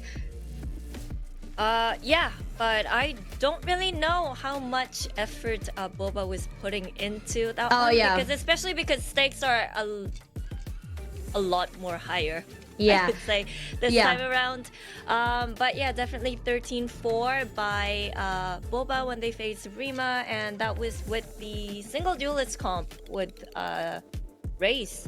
Yeah, and I wouldn't be surprised if they go through this again. Baby TZ's chamber has been very, very oppressive the last time we saw her play it, and I wouldn't be surprised if she were to bring it here again. Now, not surprising about Casper on Omen. I mean, last year, I think it was the year that we saw her a lot on that Astra. And I'm glad that she's kind of like shifted to a more aggressive, smoke. And I'm really excited, if say Clove comes back very, very soon into the play, because I can actually see Casper actually playing that agent very well. But enough about that. I really like their comp comp. It's a very oppressive one. Aluka has been massive on that breach, honestly, because how they play it is very interesting. It's not really this sort of like stun, flash, or just swing out. It's that, like just now, I think in the previous map of Sunset, I think it's a particular round, you saw how Baby TZ took up space with her cage. She put her camera out, her camera tagged someone, and then off that tag, Aluka moved with that stun out. That was very, very smart. So I'm really excited to see if Aluka and Baby TZ will be able to do more of these very interesting, creative, fun sort of takes as well without their teammates. Because coming into this one, this single duelist, Ayumi as the Rays, I mean, we know what she can bring to the table as a duelist as well, and Kohabi moving to that Gecko as well. So I'm really curious to see how exactly they're planning on doing that, because this one per se, I mean, the only person that can be a lurk in particular, or rather the Sentinel, is going to be Baby TZ. Personally, for me on this map, I still prefer that Killjoy, because that Killjoy gives a little bit more extra value when it comes to watching choke points, rotations, and making sure that you're not going to get flanked.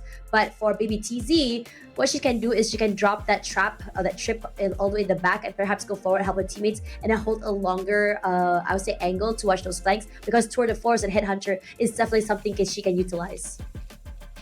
For me, what pops into my mind is that just because our differential had an immaculate, flawless game yesterday, BOBA, on the side of BOBA, it's like hard for them to figure out or counter-strat their weaknesses, right?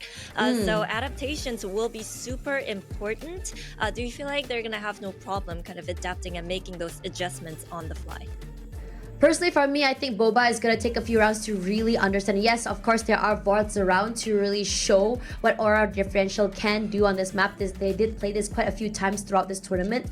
And yesterday, 13-0, it's really hard to gauge what exactly went wrong, what the adjustments are going to be, the protocols that need to be done. So I think, if anything, yes, well, I think it's going to be harder on Aura Differential to really figure out BOBA because of the lack of VODs around. Yeah. But for Aura Differential, for BOBA on the other hand, it's more of like, okay, we know how your strats work, we know how you do your takes, but they didn't see much about what they can expect on the defensive half.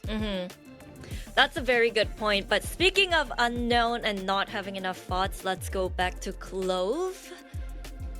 Because we will be seeing them very soon. But which maps do you think would be super good for them? Are you expecting to see them, on Lotus? Personally, I'm really excited for Clove. I think she might be an agent that might be taking over Omen's spot, because right now I think one of the most popular smokers is Omen, and I think he's definitely used in a lot of maps. So it would be you could definitely see. I mean, we've seen a lot of aggressive Omen plays from Tens, especially how he likes to play those aggressive teleports, play right in your face, especially after the paranoia. I wouldn't be surprised if something very similar is done with Clove. Regardless, we're going to go straight into the agent selection, and I'm really excited for this one because I want to see what the adaptations are being done for both these teams. The last time we saw Aura Differential play, it was with Graham's on that Sky, and Graham's was the one who apparently, according to her teammates, was the one who carried. And this time around, we're getting a fade. We're getting a fade. Honestly, I prefer that fade over the Sky because the clear potential they can get from the Haunt. The Haunt does have a cooldown, which means they can do it. You can use it at least twice in every single round, and it will be very, very crucial for that re-clear on Mound as well as Rubble in order to take up that space. Because every time teams would try to fight for that A Rubble space, and once you manage to get it, you're not too sure whether or not they're going to push up or not. So that's where the fade comes through to re-clear with the Haunt, and then you can go aggressive once again to retake that area. Yeah, so just to clarify, it's Kohavi moving off of Gecko, passing it on to Aluka, and then taking on that fade roll. I'm excited to see what they can do. Not much difference. Of course, not many changes to our differential, if not at all. Yeah, is this gonna be super oppressive and super aggressive? Yes, I believe, right? I mean, for both these teams, aggression is the name of the game. I mean, but I think aggression, the most aggressive I have ever seen will be from Aura Differential. Sawamura as well as Graham's, they're two, I mean, Sawamura, they're duelists, they're star duelists. With Graham's, their flex is gonna be what I'm gonna be keeping my eye on in this particular round. Yesterday, Graham's was set to be the carry for the team. Let's see if today we're not gonna be seeing that, but more of a clear-cut team play to come through. So I'm not too sure if our casters are ready. I think they are. So let's toss it over to them, to Tay and Zach. On to you guys. Thank you so much for that eloquent breakdown, Tash and Jen. So, of course, I think the first thing we gotta touch upon here is the team comp changes that are coming in for BOBA, because I think that we did see, like Tash mentioned, we're seeing Kohaibi move over a little bit from that Gecko to the Fade. But what's interesting to me is they made two major changes. They had that double initiator coming in form of that Gecko and that Fade, and they also have pivoted from that Chamber over to that Killjoy, which is more of a meta pick for this map.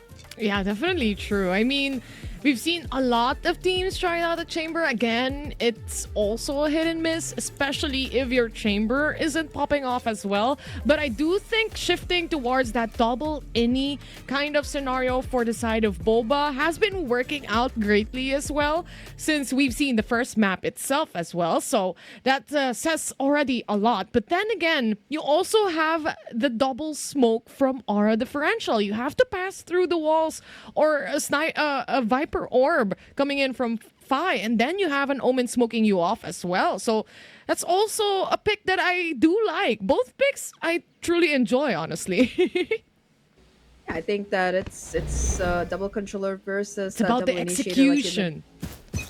yeah, information versus execution and how you're going to be playing it. I'm going to be excited to see how they're going to be really pivoting this kit. Early Viper's Orb to take control here towards A main, and oh my god, Ayumi is taking so much space for free. Using the opponent's Viper Smoke to scale up so aggressively, so quickly. I don't know if they expect this. It seems like they do, though. The paranoia there, and Tess perfect with the shot. The double kill for her, already forcing Aluka to fall back to safety. They really did their homework there. Such a good paranoia to shut down anyone who's very close. And that was Ayumi, especially with the frenzy as well, could burst you down quite quickly. Now they've taken a side control here. BOBA is gonna try to actually punish before we even plant the spike, and that they do as they all swing out, tries to catch 3, and now in a 2v1, it's all up to Vi. The spike planted, 22 HP on both, but they still have little guy. Wingman diffuses the spike, and that created that space for the defuse and the kill. Yeah, I'm a little bit sad we didn't see a close-up of Wingman diffusing the spike. Hopefully we can get a little bit more of that in the future, because I'm just an average Wingman enjoyer. I actually have one of my desks to match you now, Tate.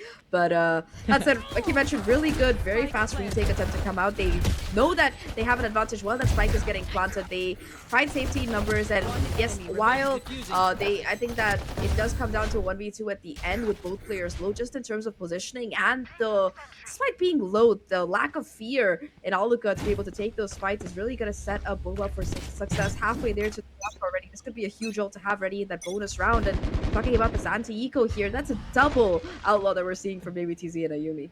I do like the reaction as well coming in from BOBA to fight it off, but look at this. An outlaw yet again in the hands of Baby TZ. Not good for the first shot, but the second one will definitely connect.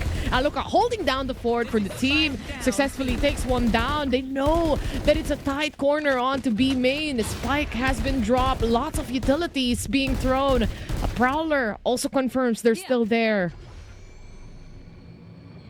Going to be some valuable information, and this outlaw still being a menace towards this particular side. Casper now catching the pivot over towards the opposite side instead. And in the meantime, Aluka trying to go in for the pickup onto the Gecko utility. Does get taken down. Tess making her pay the price here with the Sheriff 3v4 situation right now. And once again, this attempt at a pivot towards B. There is a Bulldog that they could possibly pick up here. They're going to have to deal with the Outlaw, though. And so far, at least, it seems like Baby TZ just has no mercy for enemies. 2v4 situation. One of the players looking so low here. And Glivey is going to just push past the Nanoswarm. They know exactly where Tess is. And, well, Tess tries her best, manages to take the armor off of Casper. It's still going to be an anti-eco confirmed here for BOBA. And they only lose a Bulldog in the process. I mean, you have a double smoke setup, but if your enemies keep on just disrespecting these smokes, you've seen the reposition coming in from Kohaibi after that smoke was set upon them. And again, they do have those angles to take anyway, especially when everyone gets stuck onto B main. It's such a tight, close encounter when you have players around that area. A 2-0 so far for BOBA. And they still have a double outlaw in their hands as well. This has to hurt. It could be really difficult here, but the nice thing is that at least for Aura, they have the kit to try and deal with these outlaws. Graham's already finding an early kill onto Casper here. forcing Baby TZ to play in this corner with an Outlaw, especially with a Sky Trailblazer in your face and a Flash. Not going to be an easy thing to pull up, and Salvador takes full advantage of this to be able to confirm that kill. 3v5 situation, Spike making its way onto site, does get the plant baited out, hoping for maybe another aggressive push here, and it works. Aluka baited out of the corner, and now it's just 2 players left alive for Boba in this anti-eco here. How much value can they really find? The barrel spotted out by Yuumi, but again, aware of the Outlaw, the danger. Nobody from Aura is really going to be peeking. Oh, they move further back, especially Graham's very low on the HP. They also re-smoke CT as well. It's gonna be a hard take, like you said, plus a nano swarm. It's like no one has to pass through, or no one can even pass through this. And they might just probably go off from the spike here and get those exit frags ready, just in case there's anyone trying to push in. But look at this.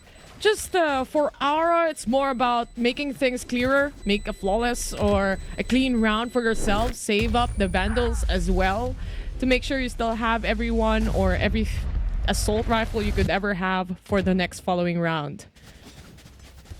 I'd really like this play from Ayumi where she saves the Outlaw, because it's going to set her up to get that Operator in these further rounds. And like you mentioned there, Tay, I think that for Aura Differential, it's going to be super cool that they managed to save all 5 of their rifles, because it's really going to put them in a really good situation for economy.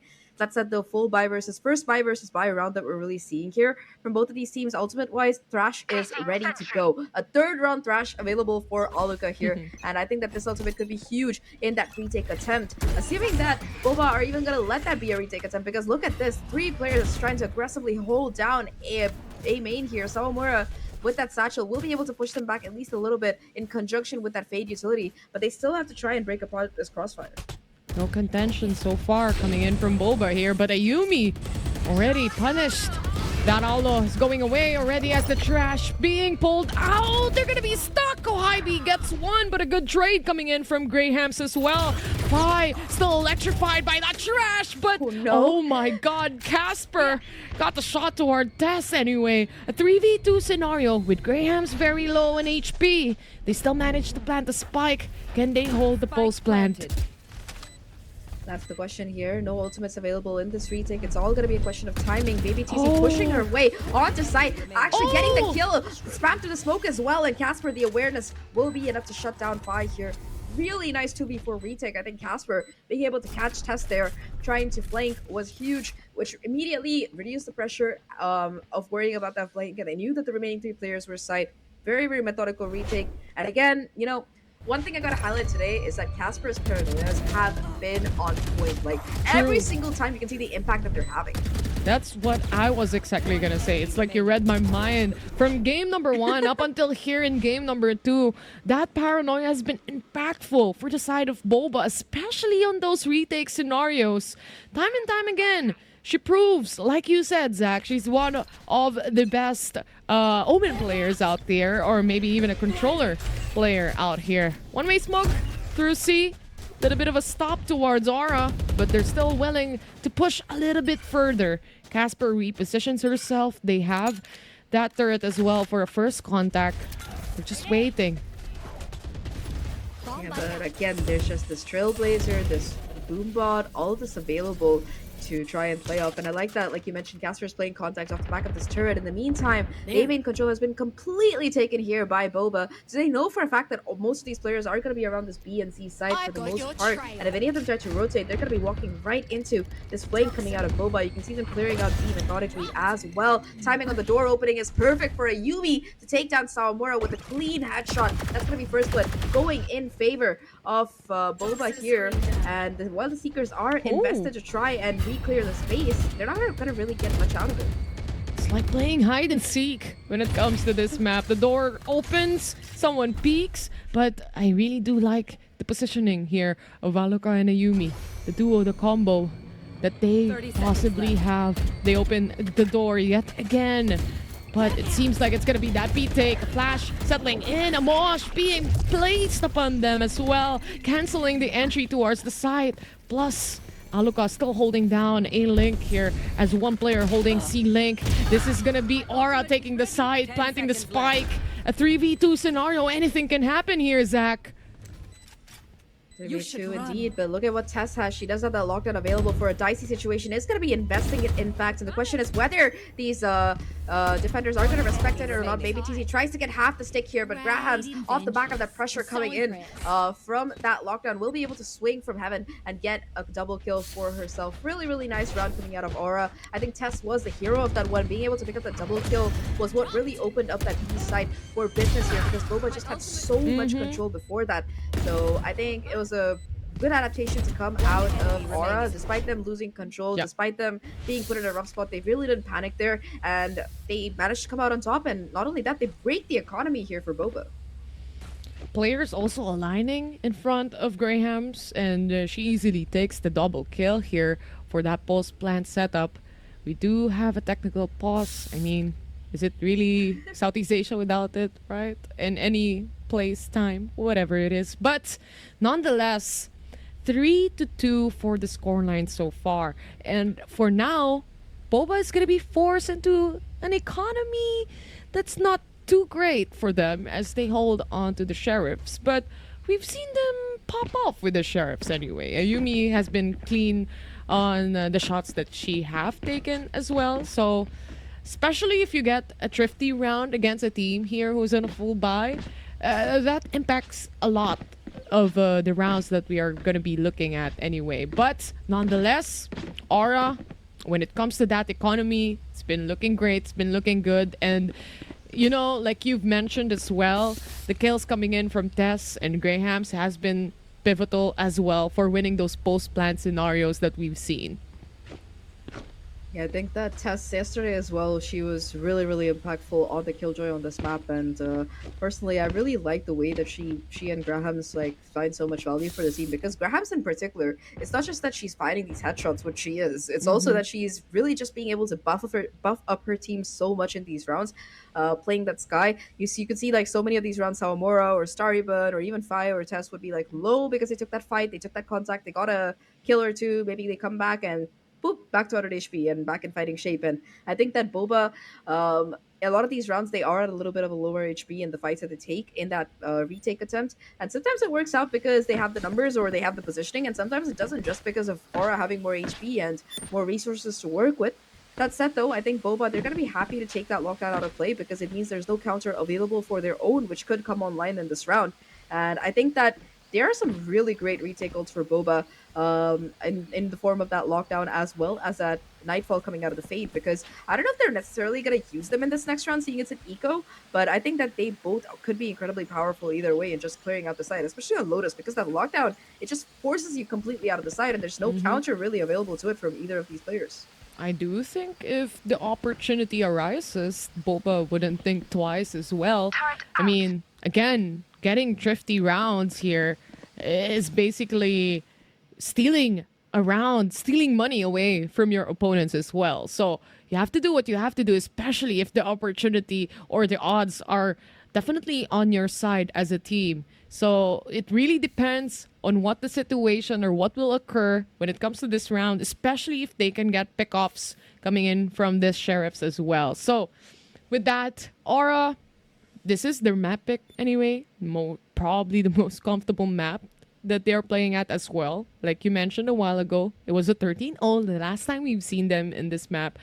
And so far, no 13-0s for today. But again, it's a lower bracket finals. After you win this, you're going to go to the grand finals going up against Sipto. Yeah, I think 13-0 in lower finals would be very egregious. I don't think even SMG pulled that off last year. I don't think they got a couple of 13-0s in like the opening games or like the second game, but I don't think they ever got a 13-0 in like a lower final or something. So that will be certainly a feat to pull off if it does come down to that on that map 3. But like you mentioned on this map number 2, it's that tug of war between both of these teams who are pretty competent at this map themselves. So I think that Aura, of course, like we keep talking about, it is their best map, and they're definitely putting up a fight on it. That said, the Boba, I feel like I think that because they're changing their team comp, they look a little bit less aggressive than they used to. Hear me out here. I know that it doesn't look that way because Ayumi keeps pushing A main and she's very successful at it. But when Baby TZ was on that chamber, they were playing a little bit more aggressively towards C as well. So there was always an additional bit of pressure that they could face. And now having more of this anchor sentinel for Baby TZ, she hasn't been as aggressive as we're used to seeing her. And I think that that could be a reason why Boba is comparatively, at least compared to the last time we saw them playing on this map, they're looking a little bit more scrappy. Does feel like they want to play for a retake scenario here, despite having those sheriffs in as well. Or on the other hand, on the other point, already inside B. Turret shows that as well. They got info. They hold off B main. They want to just shower in onto the side, but Starry Bun catches them as well. Now with 2 players down, it's up to Haluka, Yumi, and Kohaibi to make something out of nothing. Graham's just holding down position here. It looks like Aura's locked in when it comes to the post plant.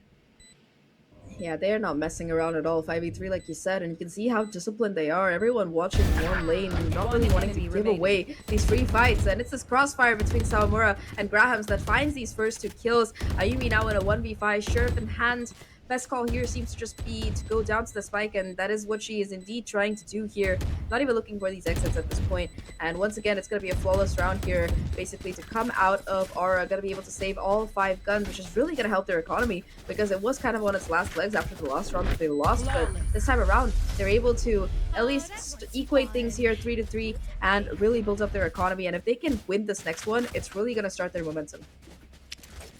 Oh my god. Still such a very, very close fight rounds that we've been seeing here. I mean, you see exactly what the game plan is here for Boba, but they didn't expect that there's still gonna be one lurking out and trying to go pinch towards B main. And that was Starry Bun at the right moment, at the right time as well, to clear out the angle. And that just made it a lot easier for Aura to hold down the position itself. But here we are on a buy round with Boba. And like you said and mentioned, lockdown available as well as the Nightfall. Really good retake goals. We might see them coming in, and it does seem like Boba are playing for this retake setup. Look at how far back they're positioned towards the CT. We are looking at a C split here, I think, looking at the push coming in, but Ayumi takes that first contact off the back of that Nightfall, swings with Casper, and it's going to be a triple kill that they're rewarded with. Grahams and Testo, they're on the flank, they're on the prowl here. Ayumi shuts them down though. Both kills for her, and Boba, they get a 4th round on the board, retaking the lead. Really nice play on to see the combination of that double swing along with that Nightfall to shut down noise, cause a little bit more pandemonium off the back of this first kill. Excellent work. And I think the paranoia also connected to Tess at this point.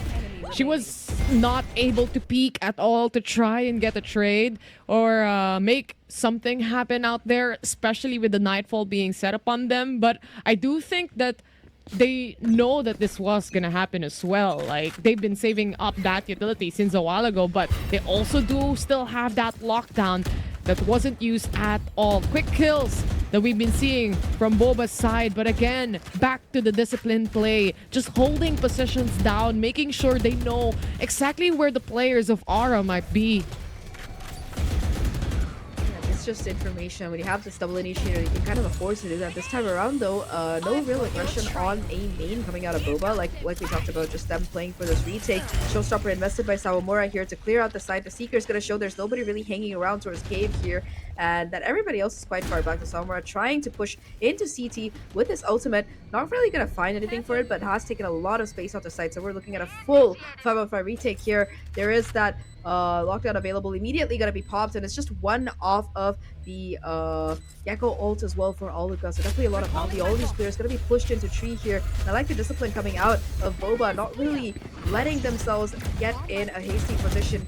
Clear coming in, but Sawamura's already back onto site. First kill for her, second as well. She's just playing turret, human turret on the side at this point. Casper and Kaibi finally strike back. Grams and Vi find the trade, and Starryvan with that final swing around to get that last kill to bring Aura back up to 4. You know, we were talking about how Boba were playing for the retake.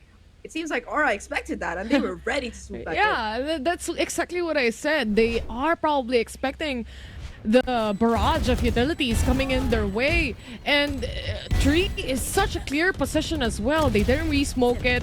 They haven't put, or they didn't put any utility play out there. Paint shells maybe, but none of that at all. And that just allowed Zamora to just push in on the site and get the site back away from Boba here. Brand new round, but then left with only sheriffs and one with the Vandal. Hero Vandal, like you said, for Kohibi, having to do all the heavy lifting. We're back to our aggressive ways here, our Boba, and they push all the way forward. They do catch out Fi on the lurk, but Fi very wisely, expecting more than one player, as usually is the case. It's going to be taking a step back, and while it does seem like Boba, they've gone for a gamble stack here towards A and B. The spike itself is headed towards C, so I think the rotation, it's going to have to be imminent, and I really don't fancy these 5v5 equal retakes here. Sawamura once again taking up that space completely for free this time around. Doesn't even need to it doesn't even need a showstopper, rather, and it's just once again a 5v5 retake. But this time around, in terms of control, there's just so much available here for Aura, and they look to continue extending. Look at them go. Oh, it's such a good paranoia. Unfortunately, they don't really have that gun firepower, but Kohibi has one, and they got surprised. A triple kill for her. They were going pretty aggressive on that, not knowing Kohibi has the Vandal itself. Will she be able to get one more? Trash being set right now on the site itself, trying to find anyone possibly, but no one really to find. They still have the Viper's Pit to go through as well, with Kohibi very low on the HP. They have to push through. They have to pincer through, but it's gonna be Starry Bonus the first contact here. If any time, they actually push in already. They have to fight this now. Aluka goes down, but Kohibi, one more kill for her before Fi finally shuts her down, tucks her away. 5-4. My God, Zach, that round. Yeah, the Hero Vandal just absolutely being a hero there. If Kohibi had gotten that ace clutch, I would have screamed, I swear, but just a little bit unlucky. That Viper's Pit was invested a little bit late into the round. I don't think it was gonna be put down immediately, but I think with Kohibi finding this triple, and after that, you could see Starryman just being like, nope, I'm not peeking anymore. I'll hold the crossfire with you. I'll buy you time.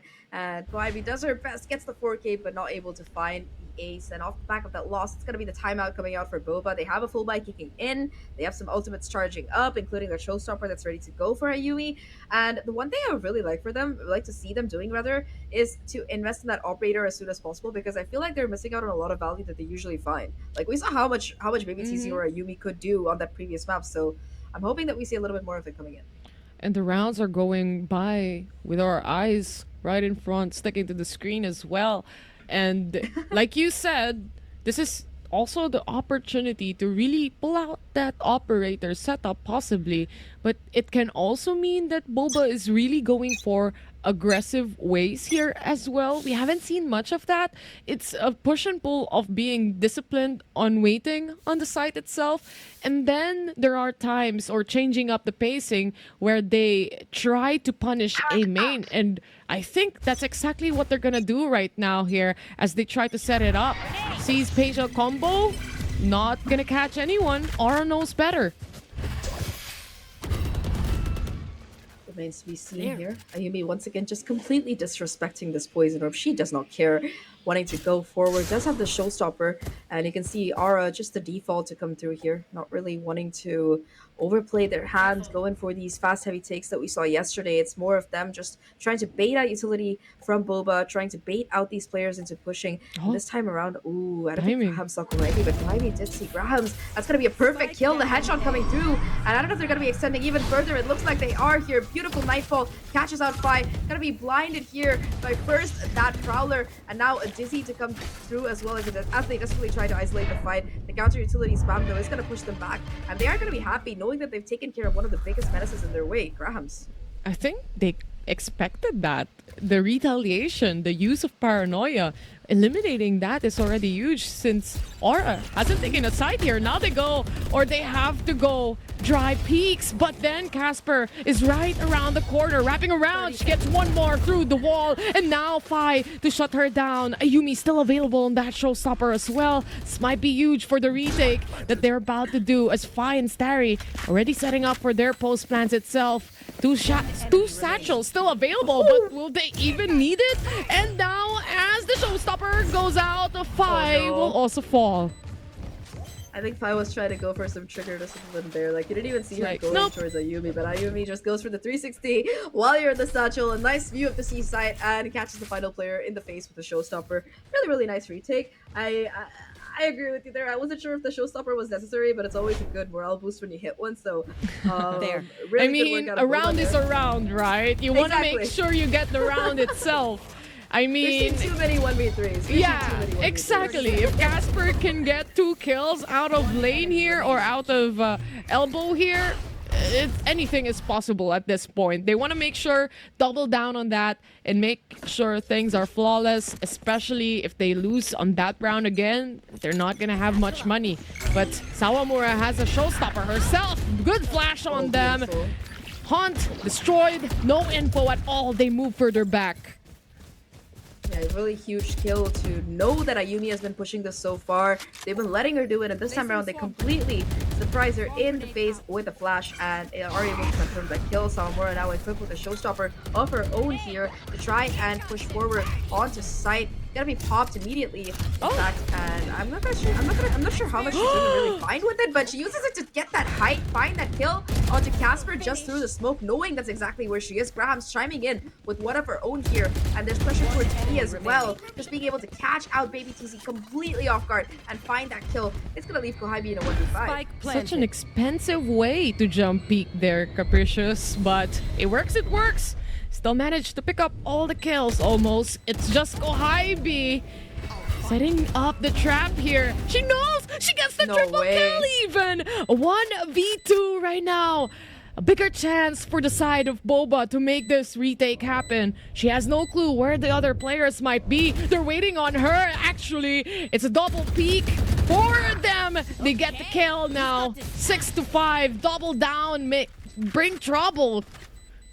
Last round in the Aura half. retake the That lead was once too again. close. This half has been so back and forth, and yeah, for a second, again, it's Kohabi in a 1v5. I feel like if there ever is somebody who could do it, it's Kohabi, and she does get these first 3, losing just about half of range. Really, really nicely.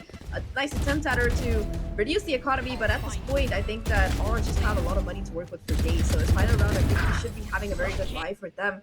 I don't know if you can say the same, unfortunately, for Boba though, because of how back and forth these rounds have been. And yeah, look at that. It's just devastating here. Casper forced with only a Sheriff. Kohabi with just a Spectre in hand, and once again Ayumi looking to get aggressive with the help of his paint shells. This time around though, has learned her lesson, has gotten punished last time. Gonna be advancing a little bit further with teammates, and that Trailblazer and Haunt in conjunction, they get a lot of information here. Alka though, left isolated, alone, caught by the Molly, still able to get a kill. Absolutely crazy, and that's the paranoia as well, to let her push further, cause even more damage. The crunch is coming in, and now it's just in Grabs in a 2v5. How is she alive? Still managed to get those kills in as well. And now they still know, aware, heavily aware. The remaining players from Aura still towards that side. 6-6 as we close off the first Switching half sides. here, Zach. It's been a hot minute since we've seen the game number 1. It was also a 6-6. But man, this is too close. Yo, generally speaking, I have no idea how Orca lives. That, like, what is that? 2 volleys, a flash, a bunch of other stuff thrown in her face, and she's still doing fine. She gets a double kill on top of it and comes back alive. So I think this final flawless round is going to be really good for Boba to reset here before they go onto their attacking side. But before that, let's see what our panel has to say about this very, very tumultuous first half.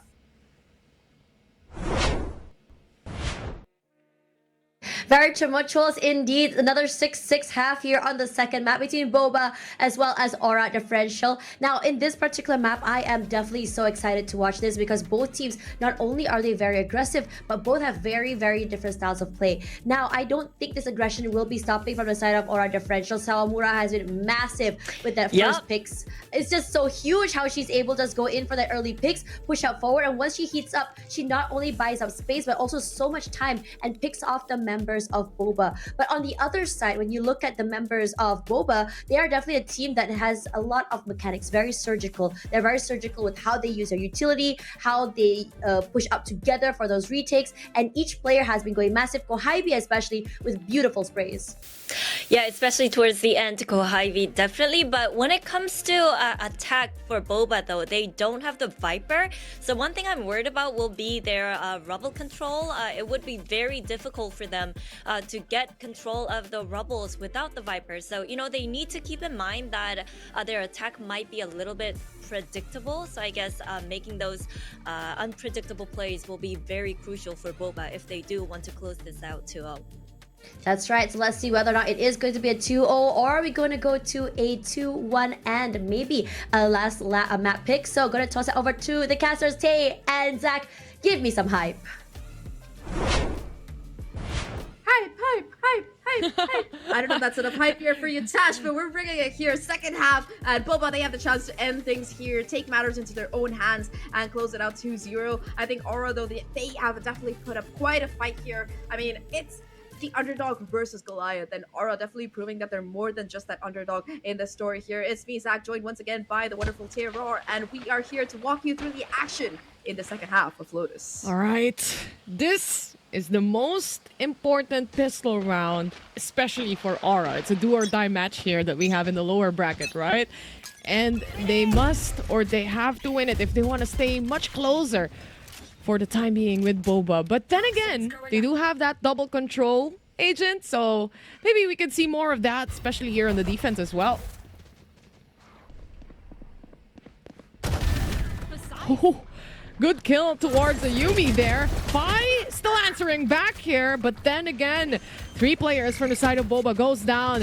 All the utilities being thrown. The swing from Kohaibi only managed to punish 1 here, but then 34 HP remaining onto Kohaibi. Oh my. No rifles this time, Zach. It all has to be this. They were even healing up as well. Yeah, I saw Grabs pull out the regrowth, and I was like, all right, Kohaibi, you better hit 3 headshots in a row, because otherwise you're not walking through that. And unfortunately, even for the likes of Kohaibi, it's just a little bit too much to ask for here. That said, though, we were talking about how this retake could play out, but I mean, honestly speaking, just the awareness from Tess to be able to shut off that pinch from B towards C side. Again, we're talking about the research, the kind of meticulousness that Aura have to show for their troubles, and I think that BOBA, they really did use that B split onto C side a lot in their attacks in their previous games that they played. So they definitely done the research, they've done their stratting, and they're able to counter it very perfectly, and that's gonna put them in the lead once again. Equal round here for the side of BOBA here. Not the greatest economy to work with. Aluka does have the Sheriff, but aside from that, should be a very easy conversion for Aura, and you can see how carefully they're playing. They're not really making any mistakes, no over-aggression, no risk of dropping these guns over to the opposite side.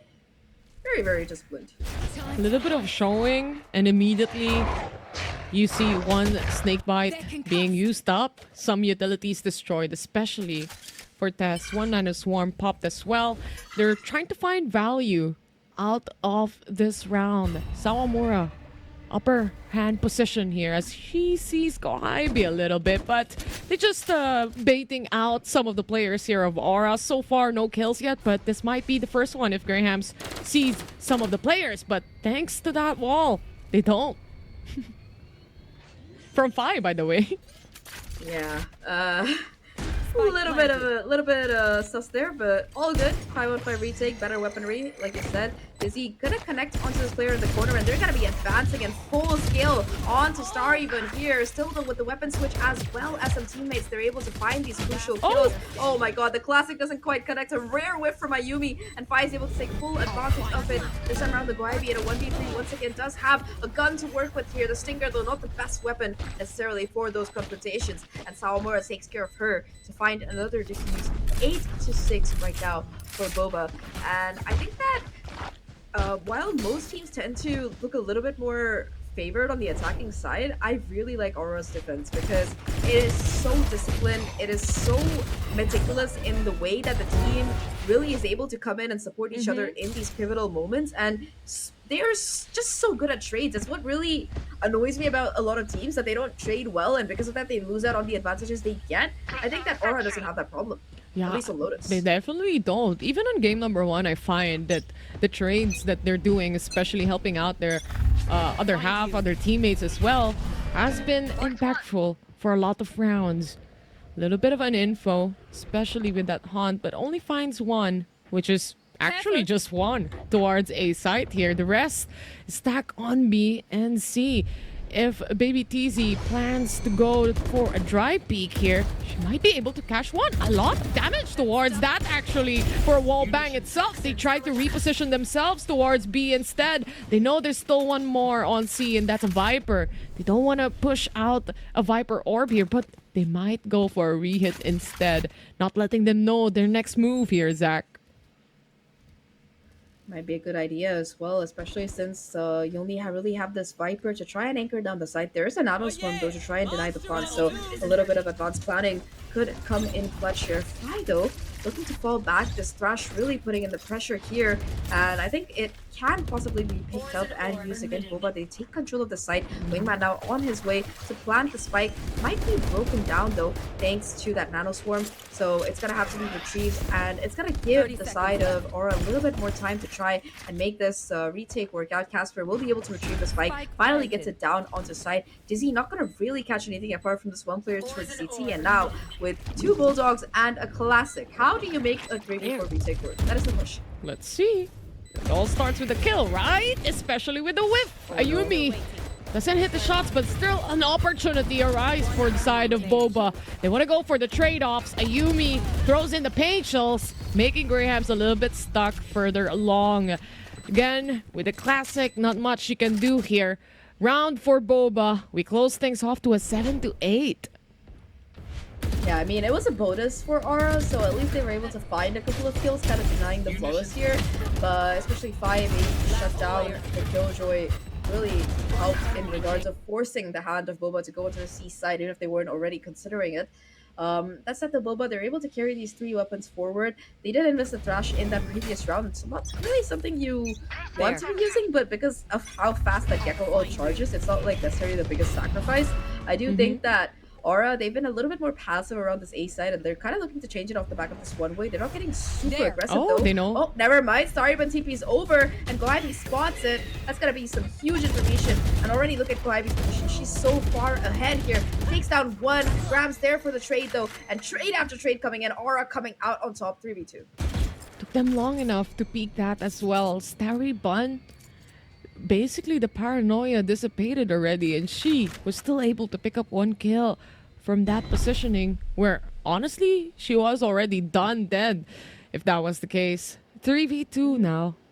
Aluka and Baby TZ trying to find their own space, their own pacing as well. And you could see Aura still having that discipline to really just wait and have a faster rotation altogether if they can.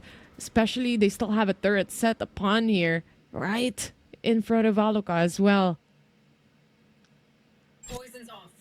Timing Right could there. be everything here, and Aluka on this lure 30 seconds does manage to cross the turret, catches out Tess, huge double kill for her, and now it's gonna be her versus the world. Takes down Sawamura as well. The lurk of the century here coming out of Aluka.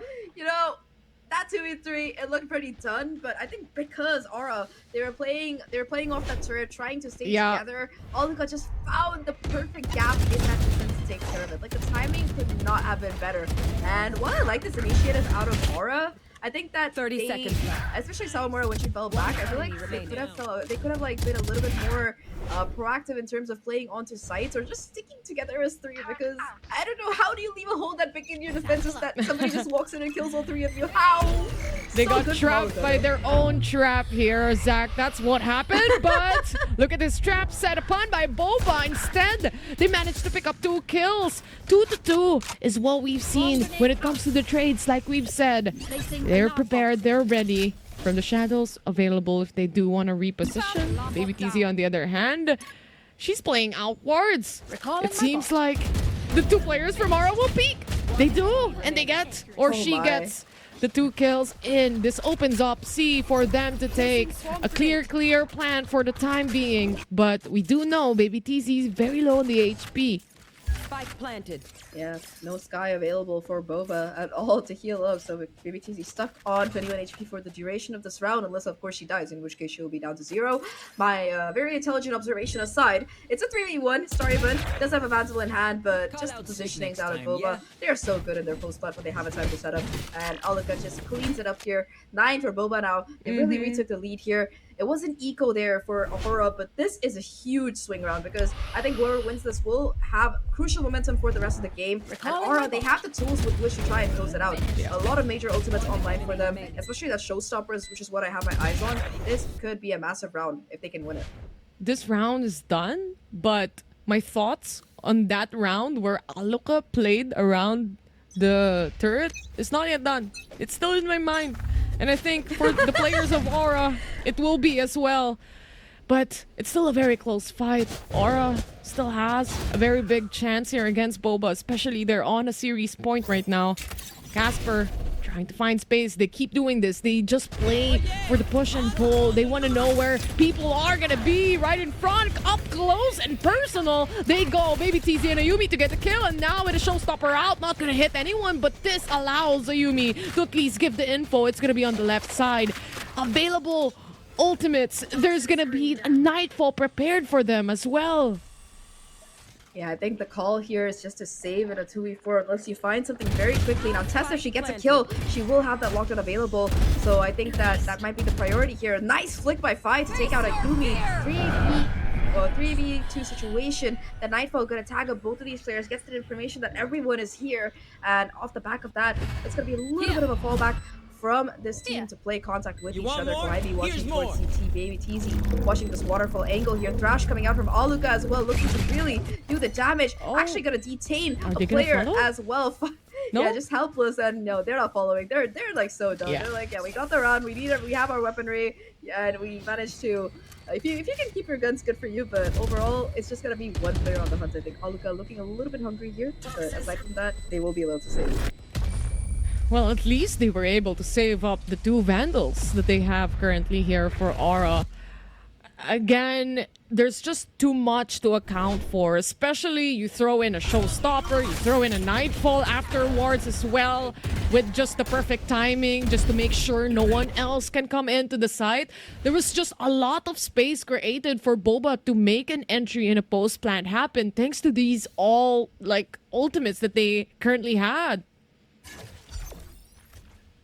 I think that they still have that showstopper, and if Tess can get a kill, that could be really, really important. But this is a round that they have to win here, okay? Because they just don't have the money to keep buying up and hoping that it would work out. It's their last full buy, and they've already had to compromise by putting Grahams on this Guardian as well as Starybun on this Bulldog. Not really the ideal weapons you want to have when you're going up against a team like Boba, who have this time around very quickly swamped their way onto this A site. They've been conditioning the default for so long that this A site hit might have caught them unaware. That said, though, this attacking lockdown is going to create even more pressure. The trade found onto site as Tusk gets shut down. No more potential for a retake. With the help of that Killjoy lockdown here, it's just going to be a 4-on-4 confrontation. Starybun on the flank gets detected, timing not in her favor, and then Alarm Bot is going to give the game away. It is indeed. Sawamura also needs to reposition. Again, the patience coming in from Boba, especially on this post plant. Will someone die off from the showstopper? No, doesn't seem like it, because everyone from Aura is gonna die off instead. 11-8, and Boba 1 point away from that match point. Very, very unlucky there for Starry, but just the timing on the lockdown and that alarm bot being reactivated, just a second more and she could have had it. But I think that was conscious. That was a conscious decision, rather, I would say, by BOBA to be sure that that flank is covered. And their post plants as well. There were so many layers that you would have to break through. You'd have to get through that player all the way up on Raptors first to try and take care of the showstopper early on, and then the crossfires on site. The player playing all the way back, watching for the flank. There's just so many layers once that spike goes down, and I feel like Aura just didn't really have a chance. They're going to be forcing again this time around. Bit of a half buy here for a couple of players, so Tess and Fi might be able to buy up together in that next. I'm wondering if we're going to be seeing this Viper's ult committed early on towards the C side to try and deny BOBA from taking control on it. Doesn't seem like it. If it was, she might have already popped that. And as she is just preparing the snake bite, everyone's already inside the site.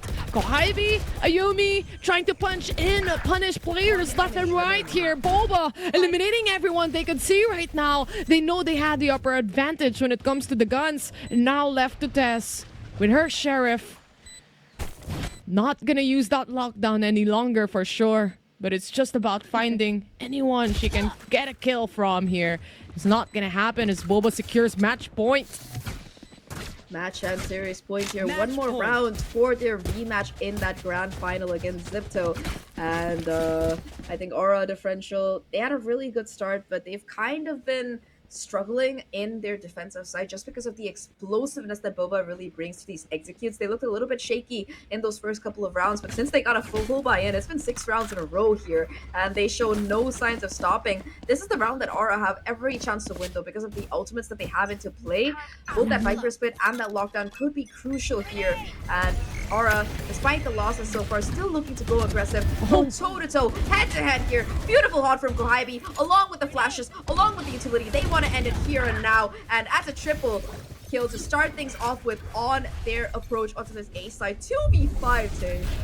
Still, they do have that utility play that they can do, but I don't think they would really have that space for a lockdown or even the Viper pit. But nonetheless, Fi was still able to pick up on 2 kills. Now with the showstopper up in her face, I don't think she would peak anytime soon. It's all about waiting. It's all about just pushing them out, just to not have that time, that ability to make a retake happen. And BOBA secures grand finals today.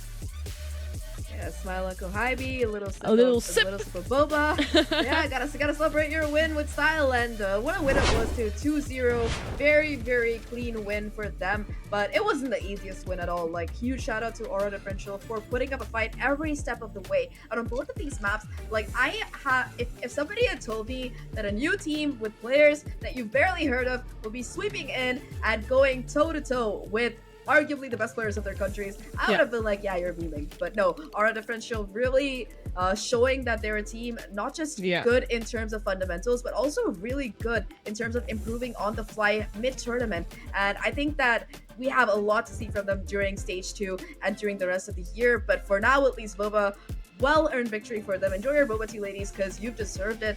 And anything else you want to say, Tay, before we throw it back to our panel? I would just say the boba buff is real. I mean, you see it with Kohibi, and later I'm gonna get myself some. Maybe it works with my ranked games right here. But nonetheless, we're finally getting to see who's gonna be on the grand finals. And then again, it's Sipto versus BOBA. But nonetheless, to break things down and what happened when it comes to this series, we want to say goodbye and thanks to you guys for also being here with us, Tara and Zach. But now, passing you on to Tash Bunny, the best bunny. Tash, go ahead. That was so cute. That caught me off Best guard. bunny.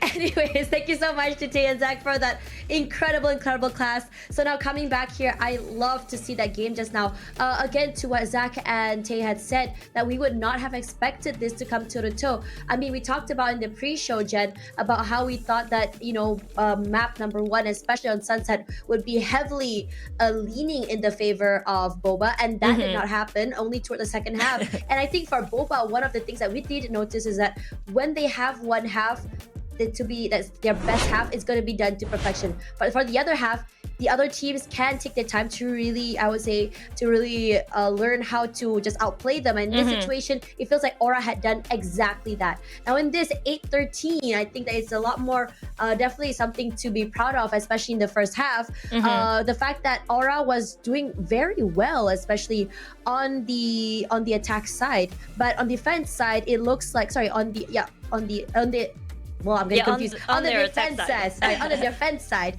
but on the attack side, it just looks like Boba was just doing a little bit better, and that's exactly what I had suspected.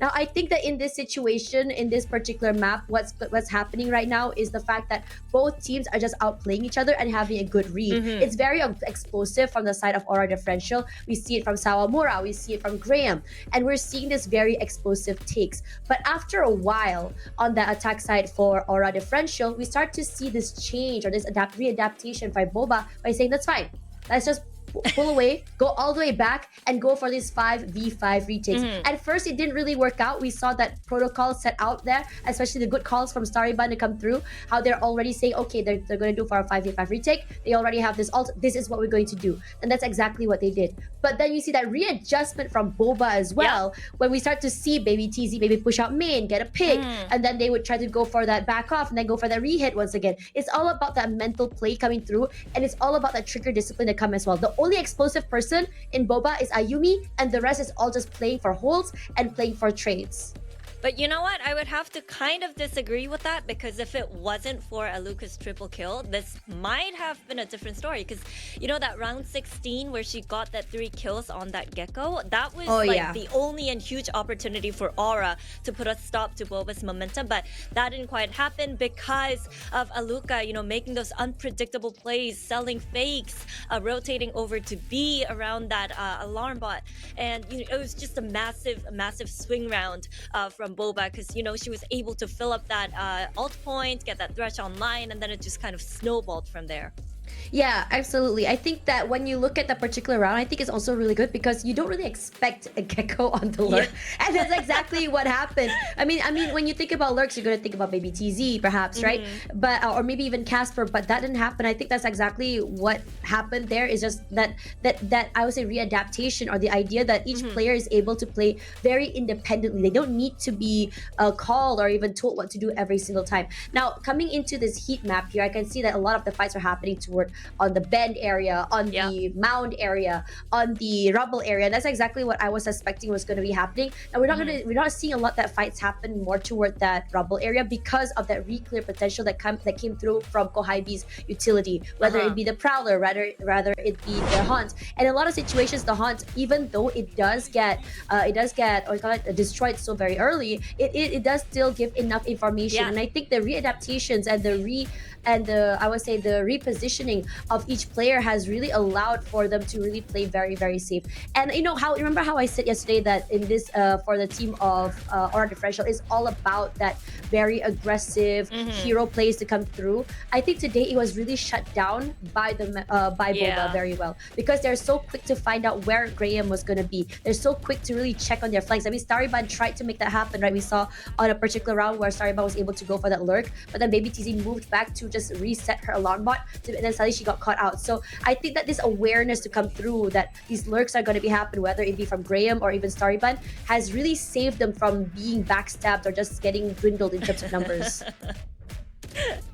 Yeah, one of the things I worried about on the side of Boba was their Viperless comp, right? So, you know, they, especially with the A info, they solely rely on the alarm bot, and I was worried that maybe Baby TZ's position might be revealed just too easily, because often it's the only thing that watches that A, but that wasn't really the problem for Boba today. Yeah, and not surprised seeing Kohaibi with a 20 bomb and 28% headshot percentage. I mean, like, she's been putting numbers in that headshot percentage, which is honestly high.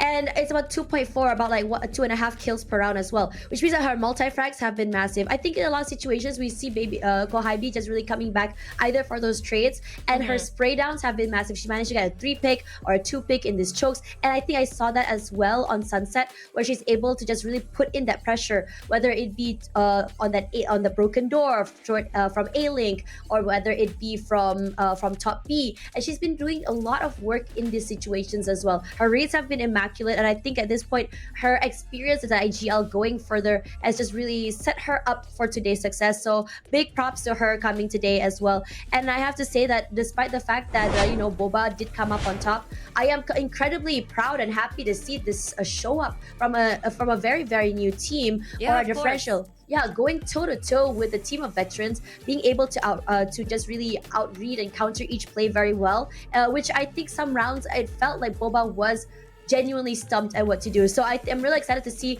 what they have to offer for us for split number 2. So thank you so much, and big kudos for making it to third place to our differential. And now we finally have our 2 teams that will be playing in the grand finals tomorrow, and we're going to be seeing a Boba versus Zipto for the last time, and this would be the 3rd time they will be going up against each other. And I'm really excited because it's really hard to say what Zipto can bring to the table, because they're so creative and they're just so, I would say, aggressive. They're very, very flexible on what agents to use. But I am very curious to see exactly what the coach of Boba has to offer as well. I mean, we talked about Fall, and how creative he is with his comps, with his strats, with his plays, and how he managed to build the SMG roster to what it was last year on top of that. So I'm really curious to see whether or not they'll be able to come back. I think that we're going to be having a quick interview in a little while. There we go. And I think it's going to be a little bit wild. So let's talk a little bit about what we can expect tomorrow. So Jen, asking you, I mean, obviously we know what Zipto can bring to the table, but what do you think are the odds, or what we think we can expect Boba to do tomorrow? Can they surprise us? In terms of comp, I don't really know, but I don't think there's going to be any more surprises coming from Zipto, particularly on the map that they've already played each other on. So maybe Boba will be pretty much ready for that, and maybe not as caught off guard as the last time that they faced together. But I don't know. I really don't know what to expect. But I can tell you this: your jinx is broken. So whoever you predict tomorrow might win. Yes, So I'm what are you free. expecting? I am free. I'm not expecting anything, because I think when we look at stats, there's going to be a very heavy 2-0. But I'm really expecting more from what we can see from Boba tomorrow. And speaking of that, let's ask the coach of Boba himself, Fall, what we can expect to see. And he is coming online right now. Hello, Alex. It's good to see you off your stream and on an official broadcast once again. So, I mean, I think a few weeks ago, I did come to your stream and you did say that you got a coaching offer. So, this is it. I'm excited to see you working with the girls once again. Okay, so let's talk a little bit about Boba. So, the thing is that, we know how the girls came together, but did you have a hand in the girls that were picked to join this team? Initially, when we want to form a team for this open, right, we were trying to handpick some players, like shortlist some players. Like what options do we have? Because we don't have much time to prepare for the open. That's where thank God that we have these few players that came aboard. So Boba will be going up against Zipto in the grand finals tomorrow, right? For the 4th time, or fourth time. Yeah. I believe. What are you going to tell the ladies? What do you need to tell them to make sure that you come out on top this time? Okay, to be very honest, coming into this open, we don't have much expectations, because we didn't have enough prep. We literally came out like 1 week before the open started. Secondly, we just trying to play our our A game. Doesn't matter. I always tell them, it doesn't matter if we win or lose, but just make it a good game for the viewers, for every one of us. So I think for tomorrow, our main priority is just to literally give them play heads on with them. Try to take fights. Just be more confident in ourselves. Well, then I want to remind back to Lotus. What was your reaction? Because we rarely get to see the coaches camp when Aluka went on that lurk and ended up finding the 3 kills. I mean, when I have all these players in mind, I knew that they have the capability to produce this kind of this kind of plays. I have faith in them in whatever they're doing. So I don't really interfere in what kind of play style that they are doing. So yeah, I always expect everyone able to clutch or make plays and stuff like that. So I'm pretty chill. All right, so I'm really curious right now. I mean, like, I did talk to Baby TZ a bit about the preps and the fundamentals that you've been prepping with the team.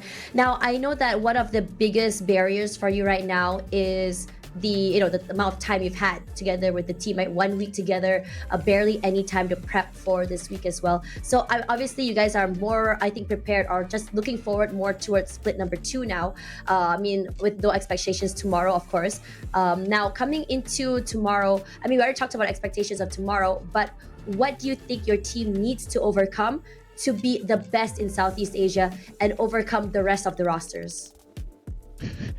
It's funny how we had this conversation just yesterday, because I feel that the biggest fight that we are taking is not the opponents. Can be Sipto, can be Aura, can be anyone.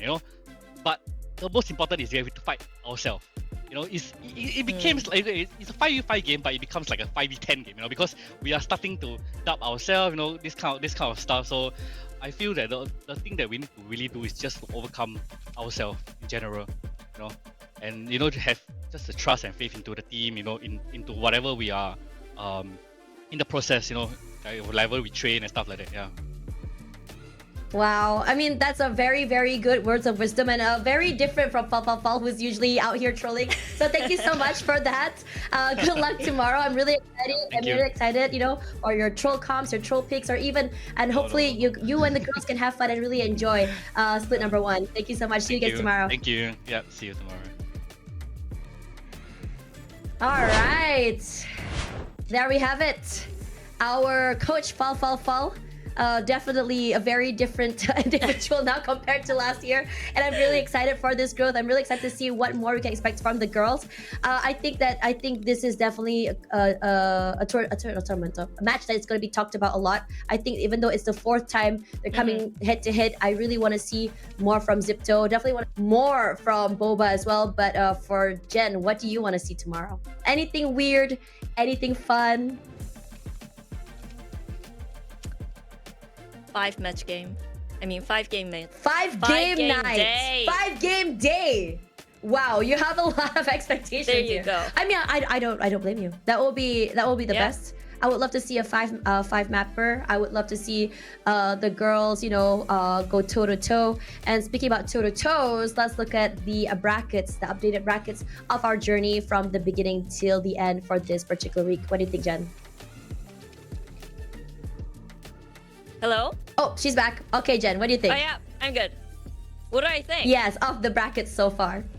Of the bracket so far, okay. Our differential, hats off to them, because it's been a tough journey, playing every single day for 4 days straight. But Boba, obviously, looking very, very strong, going up against Zipto. I just really want to watch tomorrow's game. Me too. I just can't wait. Me too. I think it's really exciting. I think Boba has a buff. We call it the lower bracket buff. We saw it. We've seen it with our own 2 eyes from Madrid. So I'm really hoping to see it here today as well. We also saw it over on Challengers MYSG. So Zipto having a few days off on top of today to really prep, be able to do their VOD reviews, and possibly be watching this game as well against Boba, who has to go a little bit further. I think personally for me, that momentum that when you play every day is definitely not to be underestimated, because it has really shown us, especially this year in Masters and some Challengers as well, that lower bracket runs can be just as blah blah blah blah. I can't talk today. Just as exciting, just as successful and exciting onto the grand finals itself. But coming as well, I mean, Zipto definitely a big name that has been coming up here, especially for their success last year. The majority 4 of their players going all the way to the top 4 of Game Changers championships. I think for them as well, this is definitely something that they want to try and defend. Their undefeated run in Game Changers APAC last year. Yeah. And now I'm thinking about getting myself a boba. Oh, me too. You know? Yeah. Thank you, Let's go do Kohaibi, that. for that. We should go do that. So thank you very much, everyone at home, for spending time with us and watching and give your support to the Valorant Game Changers Southeast Asia. I'm Tash, Bunny, and Jen. We are done for tonight, and we'll see you guys tomorrow for the grand finals.